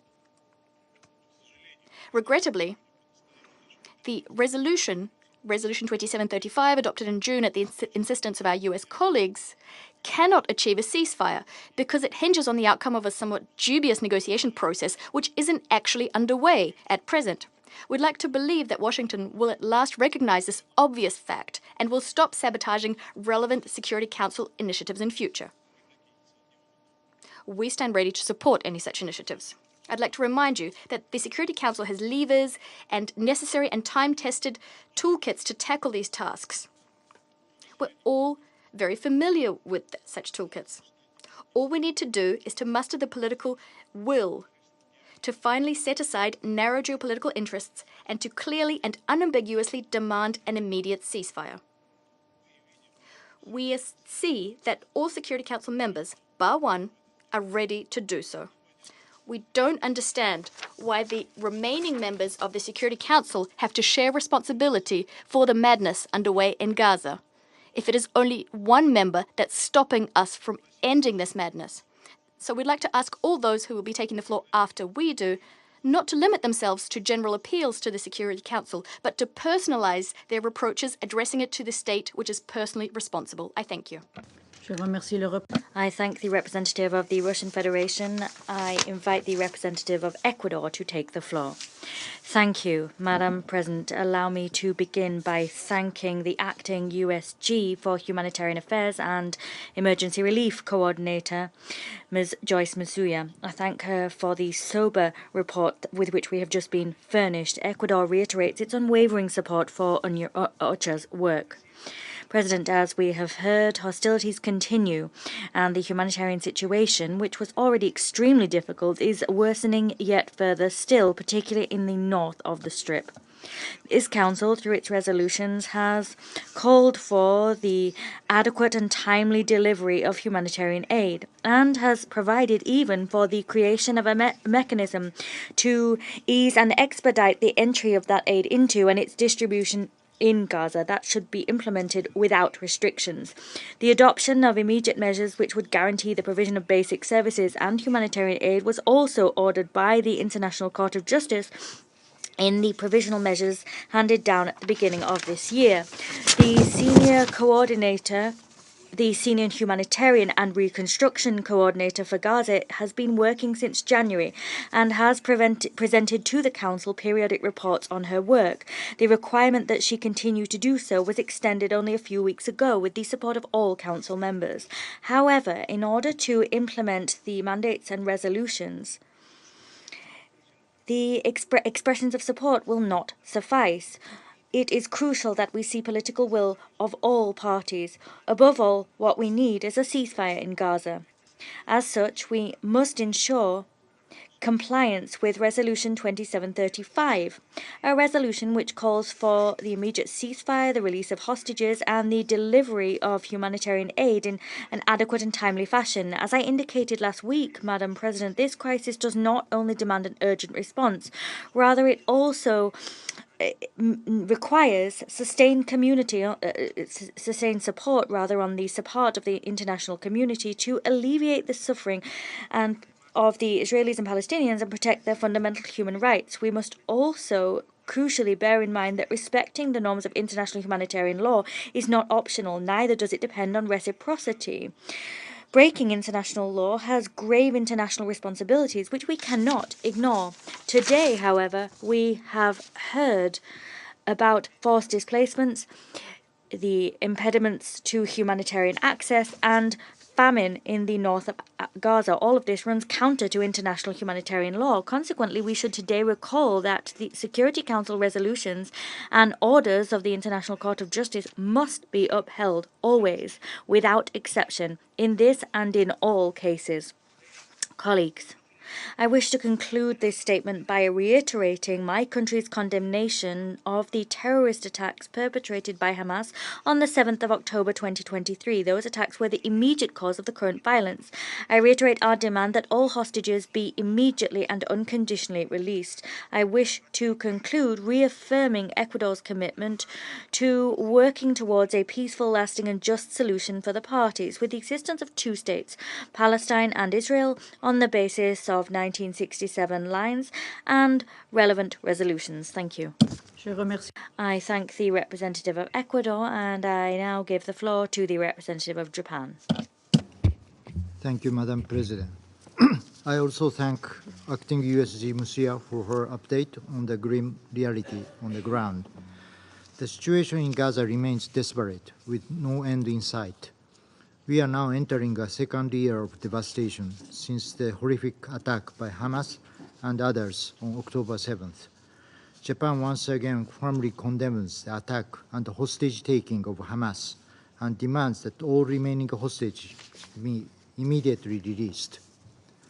Madam President, Japan is deeply disturbed by the intensifying Israeli military activities in Gaza in recent days, particularly in the north. We are appalled by the reports that attacks on displacement camps, schools, and even hospitals have led to hundreds of casualties, including many women and children. The reports that hundreds of thousands of people are still trapped in this very dangerous situation in northern Gaza are profoundly alarming. They have nowhere to go amidst the continued bombardment and little access to humanitarian aid, facing an imminent risk of starvation.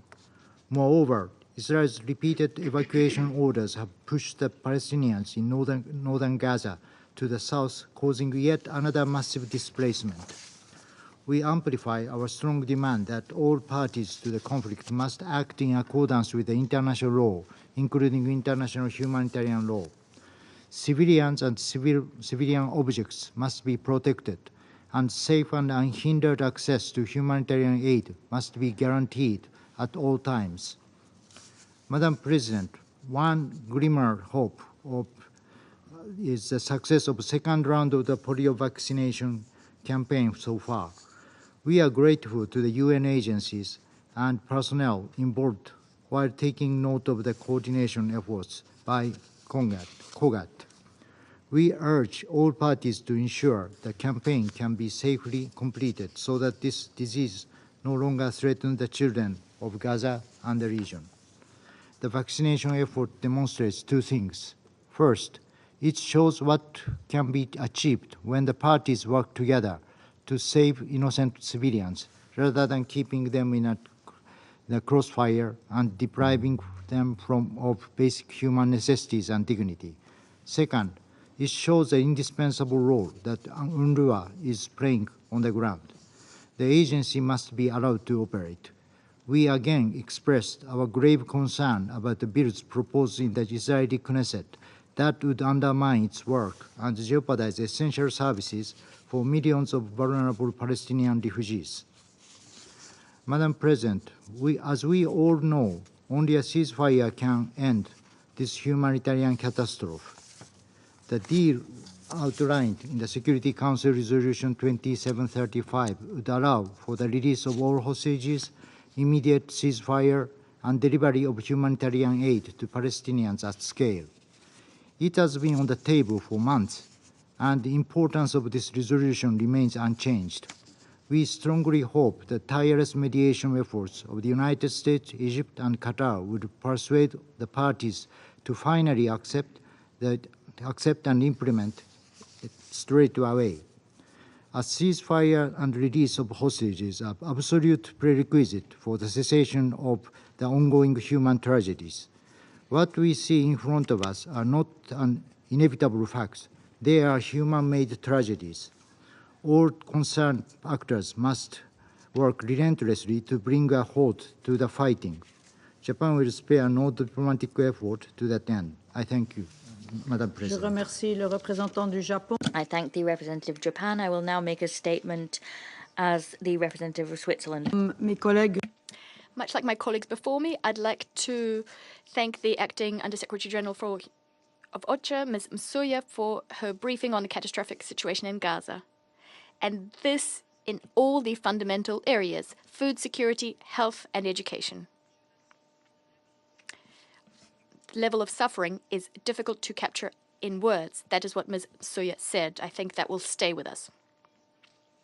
By way of introduction, and this is also what I will say in conclusion, there must be an immediate ceasefire in Gaza, something the Council has been calling for months. Distinguished colleagues, our Algerian colleague already mentioned this. Today we're commemorating the 78th anniversary of the foundation of the FAO and International Food Day. The FAO eradicated hunger and improved food security in many countries. Tragically, in Gaza, this day serves as a somber reminder. Famine is threatening the lives of hundreds of thousands of people, first and foremost children.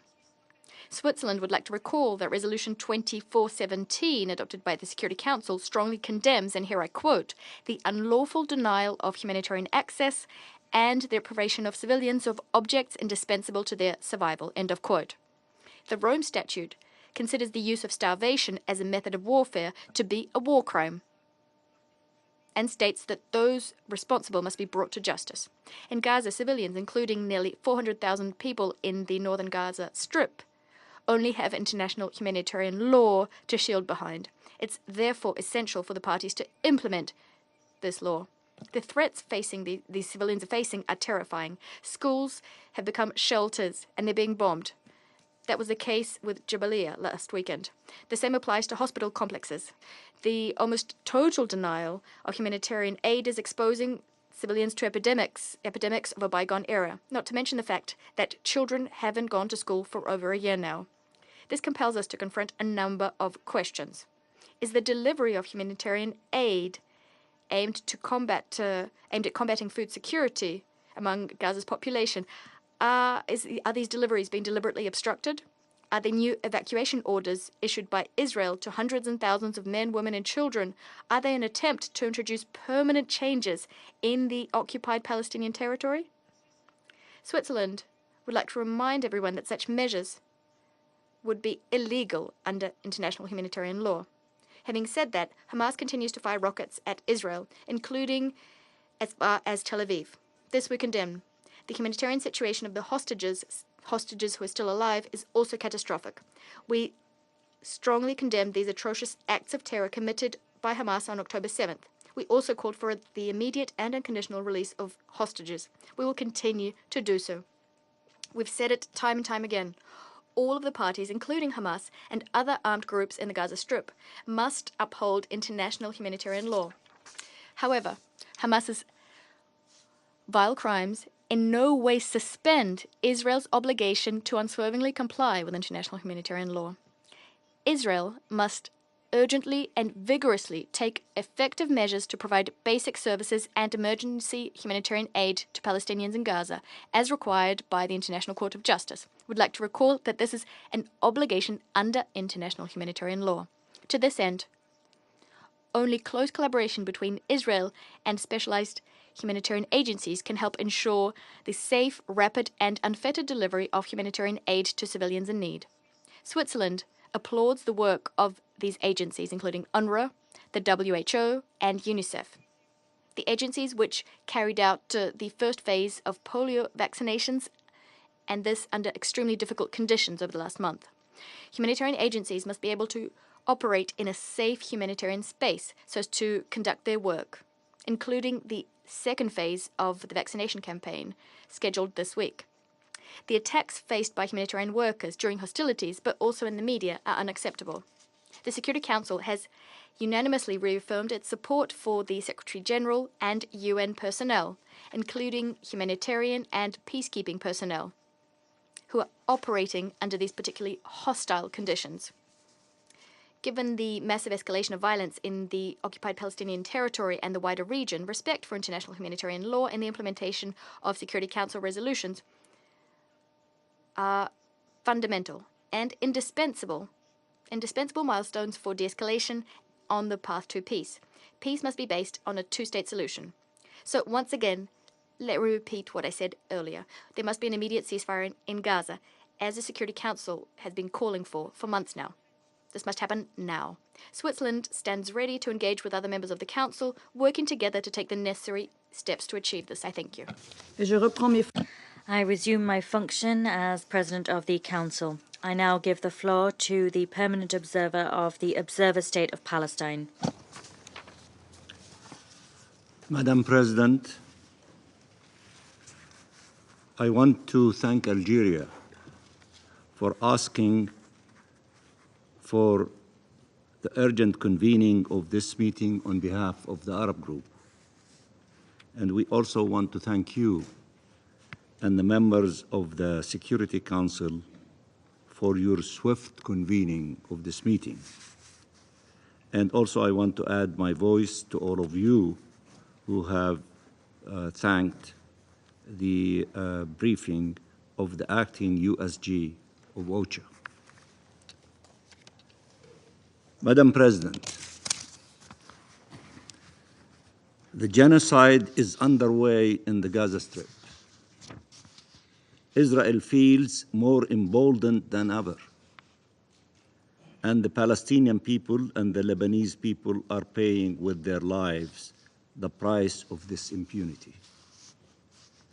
There is no rule Israel did not break.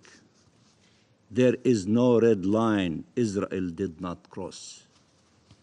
And it is yet to be held accountable for any of it.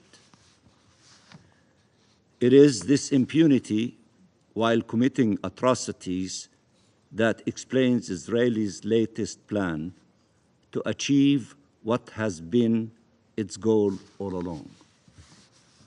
We warned since the first days of the Israeli assault that its goal was forcible displacement of the Palestinian people and annexation of the Palestinian territory. What we are seeing in northern Gaza is exactly that.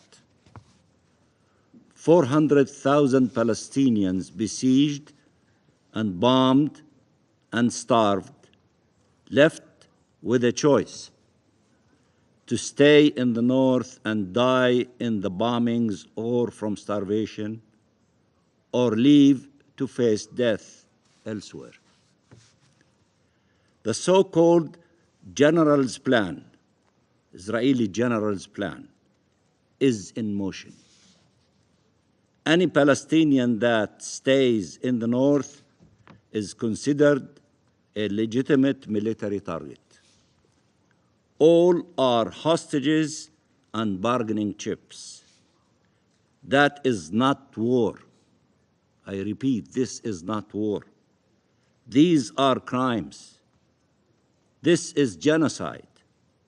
They must be stopped, and they must be stopped now.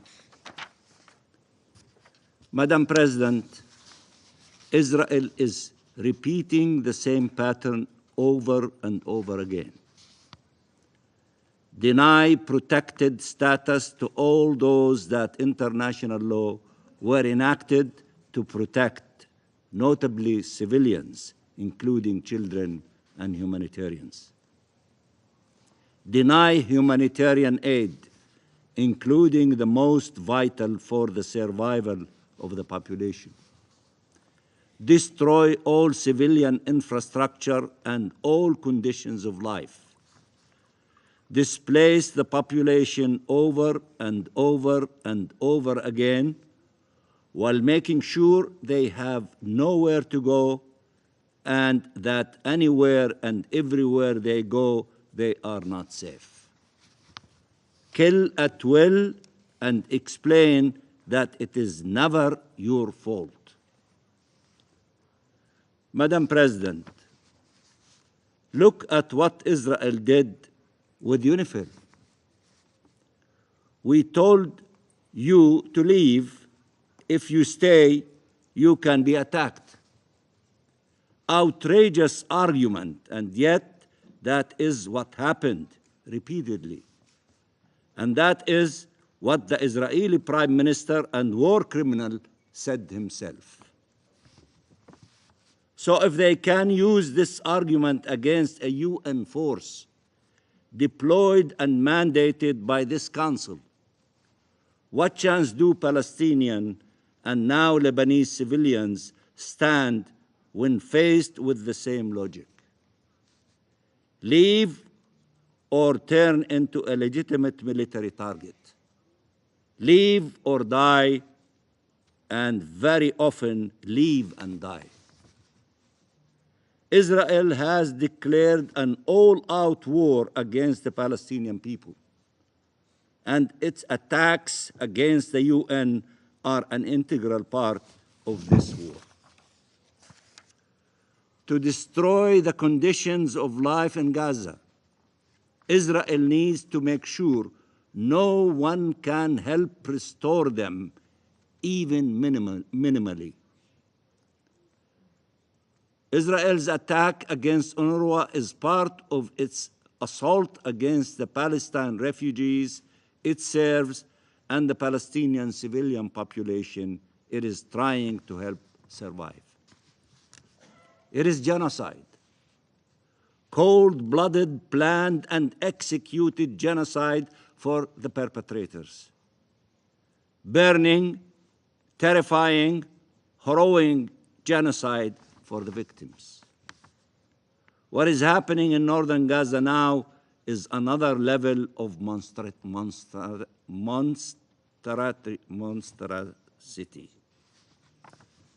Silence and inaction are not an option. Are you ready to proclaim that while Palestinians refuse to surrender, even when faced with collective capital punishment, this Council decided to surrender?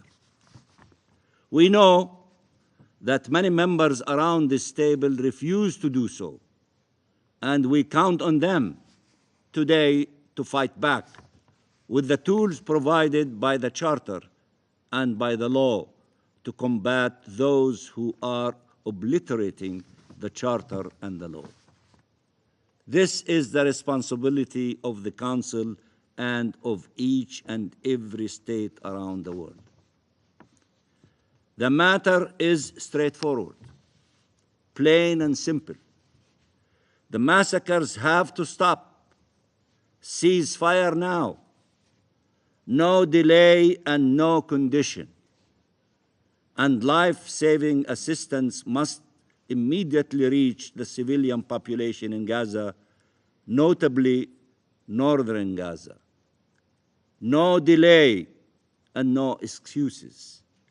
The measure of our success is the lives we save. Madam President, you all see the bombardments and the destruction, the famine, and the denial of humanitarian aid, while Israel explains it is upholding the principles of distinction and proportionality, and showing photos of trucks entering Gaza. Absurdity meets inhumanity. By now, you all know Israeli lies.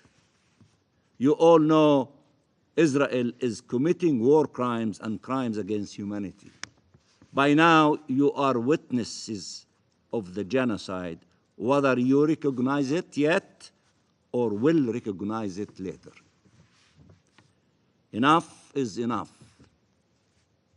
Enough is enough. Let me be clear.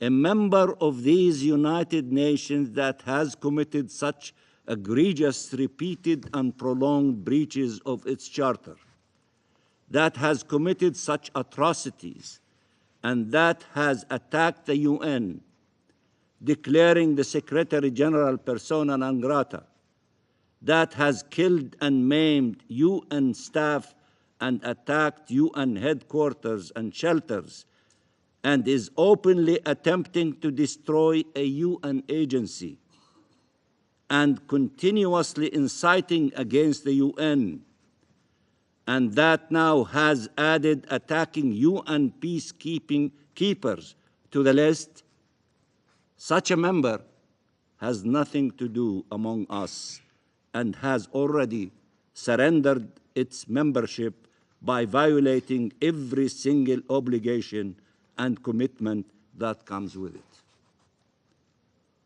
We are not powerless. This Council is not powerless. These United Nations are not powerless. The international community is not powerless. To the brutal use of force, we must respond with the full force of the law. To the brutal use of force, we must respond with the full force of the law. Hundreds of thousands of lives hang in the balance.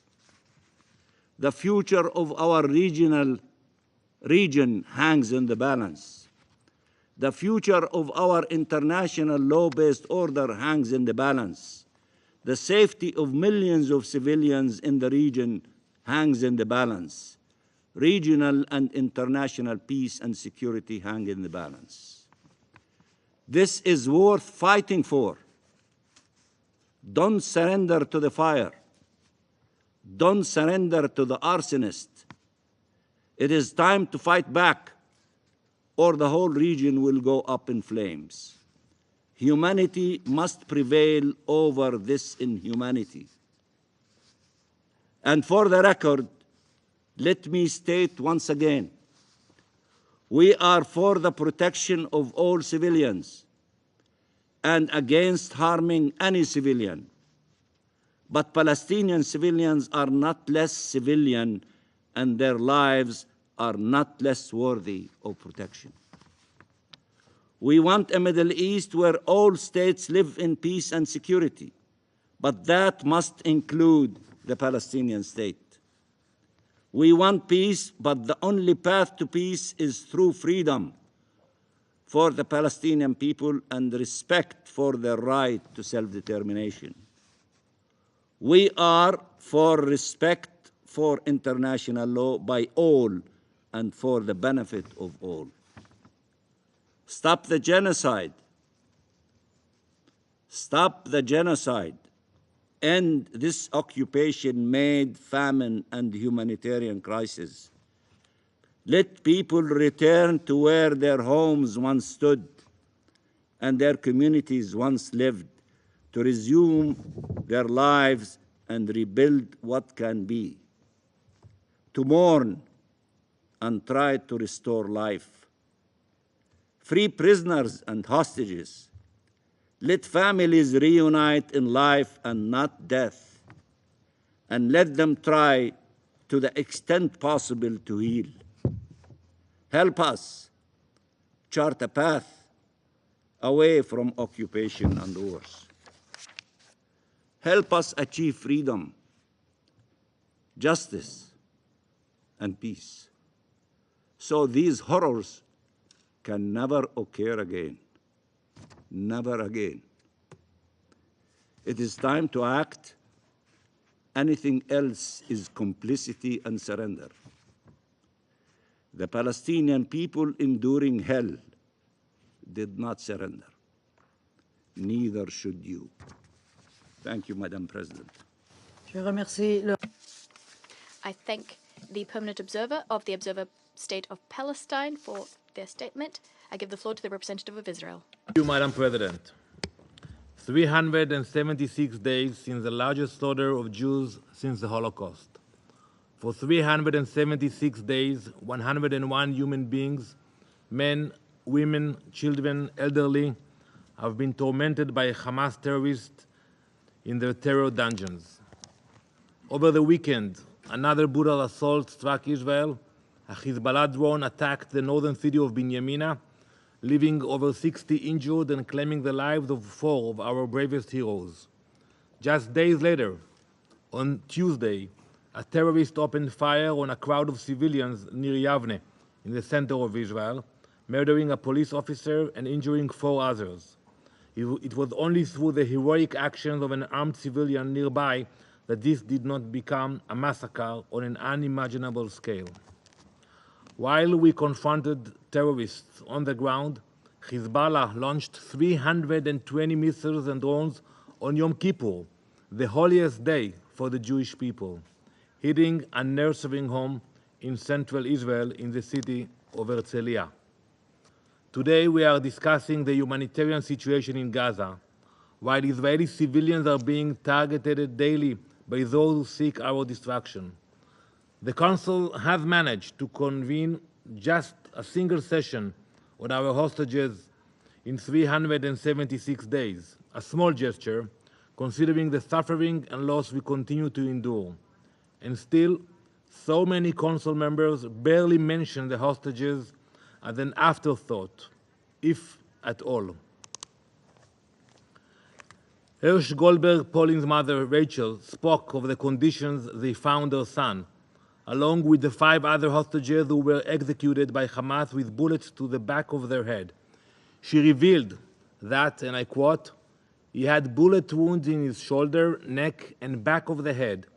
He was found collapsed on his knees with 24-year-old hostage Eden Yerushalmi leaning on his lap. Throughout the tunnel were bottles filled with very dark urine, an airless, completely pitch-black tunnel with no plumbing. We have been clear time and time again. Hamas must release the hostages immediately and unconditionally and lay down their arms. If any of you truly wish to see change, join us in these demands. To those who believe there is no more work to be done to protect civilians from murderous terrorists in Gaza, you are sorely mistaken. Only days ago, our forces discovered an arsenal of weapons and explosives inside an UNRWA clinic. Cloaked in the blue flag of the UN, terrorists have seized this facility, using it as a weapon store and a launch site. How many times have we warned of UNRWA Gaza's infiltration by Hamas? How many months have passed since we provided a list of hundreds of names of Hamas terrorists employed by UNRWA? No reply. Colleagues, while we confront the ongoing threat in Gaza, along with the 6 other fronts from which we are continually attacked, our humanitarian efforts remained as comprehensive as ever. Just days ago, we successfully transferred patients and staff from a hospital in Jabalia to another facility in coordination with the Red Cross and the UN. In recent days, we have transferred 70,000 liters of fuel to hospitals and facilitated 800 blood transfusions. 14 field hospitals have been established in Gaza, and 30,000 tons of medicine and supplies have entered. As always, we acted in accordance with international law, going above and beyond our obligations. We remain committed to facilitating humanitarian aid, especially in the medical field, despite Hamas's efforts to embed themselves among medical staff and patients. And I encourage you to look online. You can see the videos where Hamas actually disguise themselves to be UN employees. You can see them putting the vest, the helmets.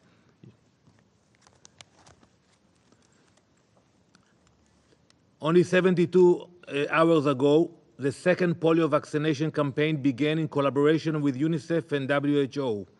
In the first day of the second stage, more than 92,000 children under the age of 10 were vaccinated, while a further 76,000 received vitamin supplement treatment. These numbers are in addition to the more than 500,000 who were vaccinated in the first campaign across Gaza.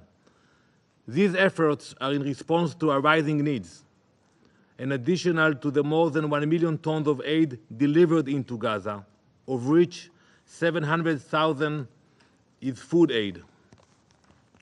On October 14 alone, over 108 trucks entered Gaza via the Kerem Shalom and Erez crossing. All the while, 530 trucks filled with aid are awaiting collection inside Gaza. Pay attention to that. The problem not only is in our side. 500 trucks are now waiting inside Gaza. There are other issues to be addressed. Council members, Israel has flooded Gaza with as much aid as possible. Humanitarian aid trucks continue to enter Gaza, and we appreciate our international partners for their assistance. With hundreds of aid trucks waiting to be distributed inside Gaza, while others are hijacked and diverted by Hamas, this session has entirely missed the real issue at hand. The issue in Gaza is not a lack of aid. More than enough aid has entered to sustain every civilian in Gaza, with over 1 million tons delivered since the war began. Yet, the challenges continue. Yes, we admit that. And it's not due to Israel's efforts or failure to deliver humanitarian assistance. The real issue is Hamas. This terrorist organization has hijacked the aid, seizing it for their own purposes. They steal, they store, and even sell the aid that is intended for Gaza's civilians, turning humanitarian relief into a profit machine. Instead of feeding the hungry or caring for the sick, Hamas uses the supplies to feed their terror machine.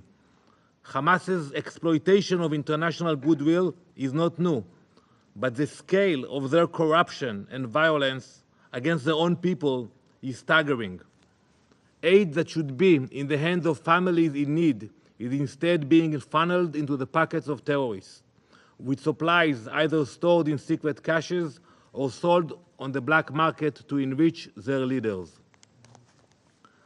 Hamas has favored their terrorists over the civilians they claim to defend, choosing to sustain their terrorist activities while leaving the people of Gaza to fend for themselves.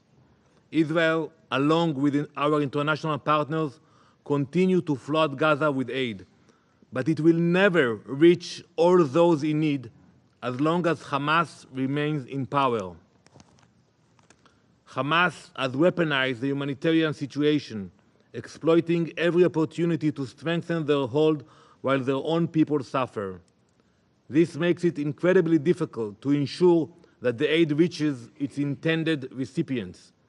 And I know you all spoke about Israel, but you can speak maybe after in the consultation about the challenges, what happens to the trucks after they enter Gaza, where they try to reach the destinations, the storage areas.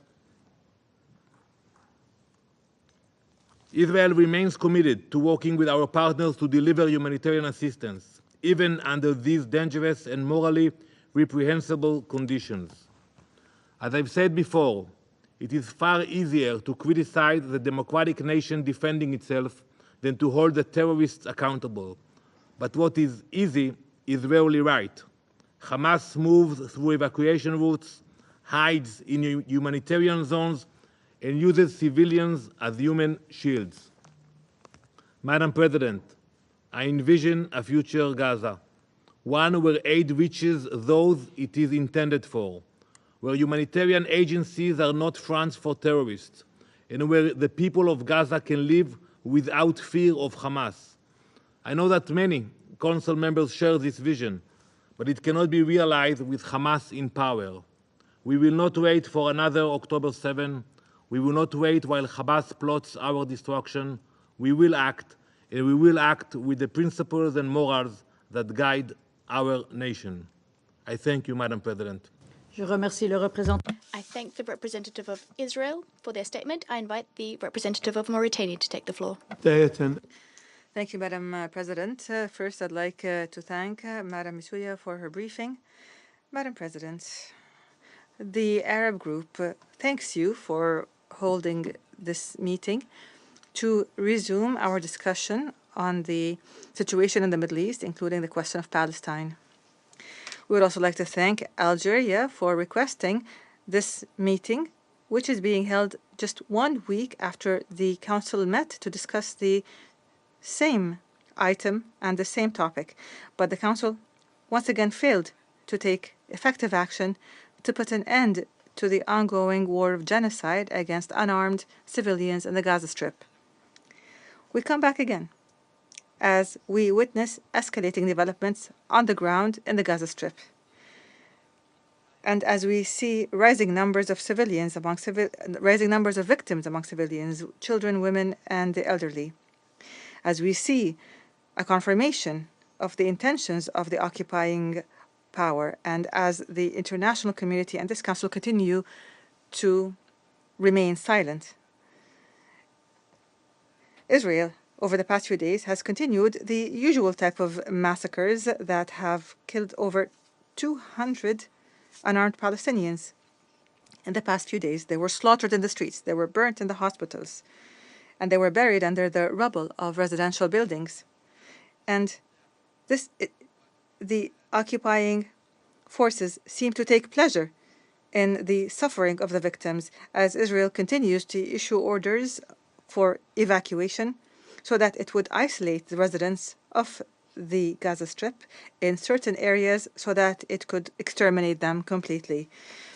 This is in parallel with the occupying forces' focus in their barbaric attack on the northern part of Gaza, where more than 400,000 children, women, and men are in danger as the occupation forces continue to besiege the Jabalia refugee camp in an operation that aims to kill systematically and continuously as the world watches. And as this open war of genocide rages, we see the specter of a sure famine looming over the residents of the Gaza Strip who are sleeping under the sky, who are sleeping on the rubble of their homes with a total absence of basic services and water and food and medicine. Israel continues its intensive efforts to completely erase the UNRWA by launching attacks and making baseless accusations against it. This means that those who are lucky enough to survive the Israeli killing machine will face death by famine and disease over the next few days and weeks. This esteemed Council must stop this war of genocide through an immediate and unconditional ceasefire. We must guarantee urgent humanitarian aid and access of this aid to the residents. We must guarantee a return to the negotiating table as soon as possible to achieve a comprehensive and lasting peace. Madam President, the victims of this war of genocide number at almost 43,000 dead and 100,000 injured as this war enters its second year. And as we've said before, putting an end to this war is not simply a humanitarian imperative. Rather, it is a means for this Council to prove its credibility and effectiveness as well as the effectiveness of the collective security system as a whole upon which this organization was built. Or else, wars will continue to spread throughout the world, starting with the Middle East, and no one would be able to stop them because the mechanism to do so would be absent and dismissed, and credibility would have eroded and diminished. In closing, the Arab group demands a stop to the Israeli aggression on Palestine and Lebanon. We demand a stop to the repeated Israeli attacks on Syria. We demand immediate measures to deter the occupying entity as it continues in its criminal doctrine based on killing and bloodshed, the killing and bloodshed of civilians and spreading destruction and chaos and threatening peace and security in the region. This regime must be held responsible for these crimes and it must not escape punishment. The group of Arab states stresses the need to implement relevant United Nations resolutions to end the Israeli occupation of Arab territory in Palestine, Syria, and Lebanon. I thank you. I thank the representative of Mauritania. There are no more names inscribed on the list of speakers. I now invite council members to informal consultations to continue our discussion on the subject. The meeting is adjourned.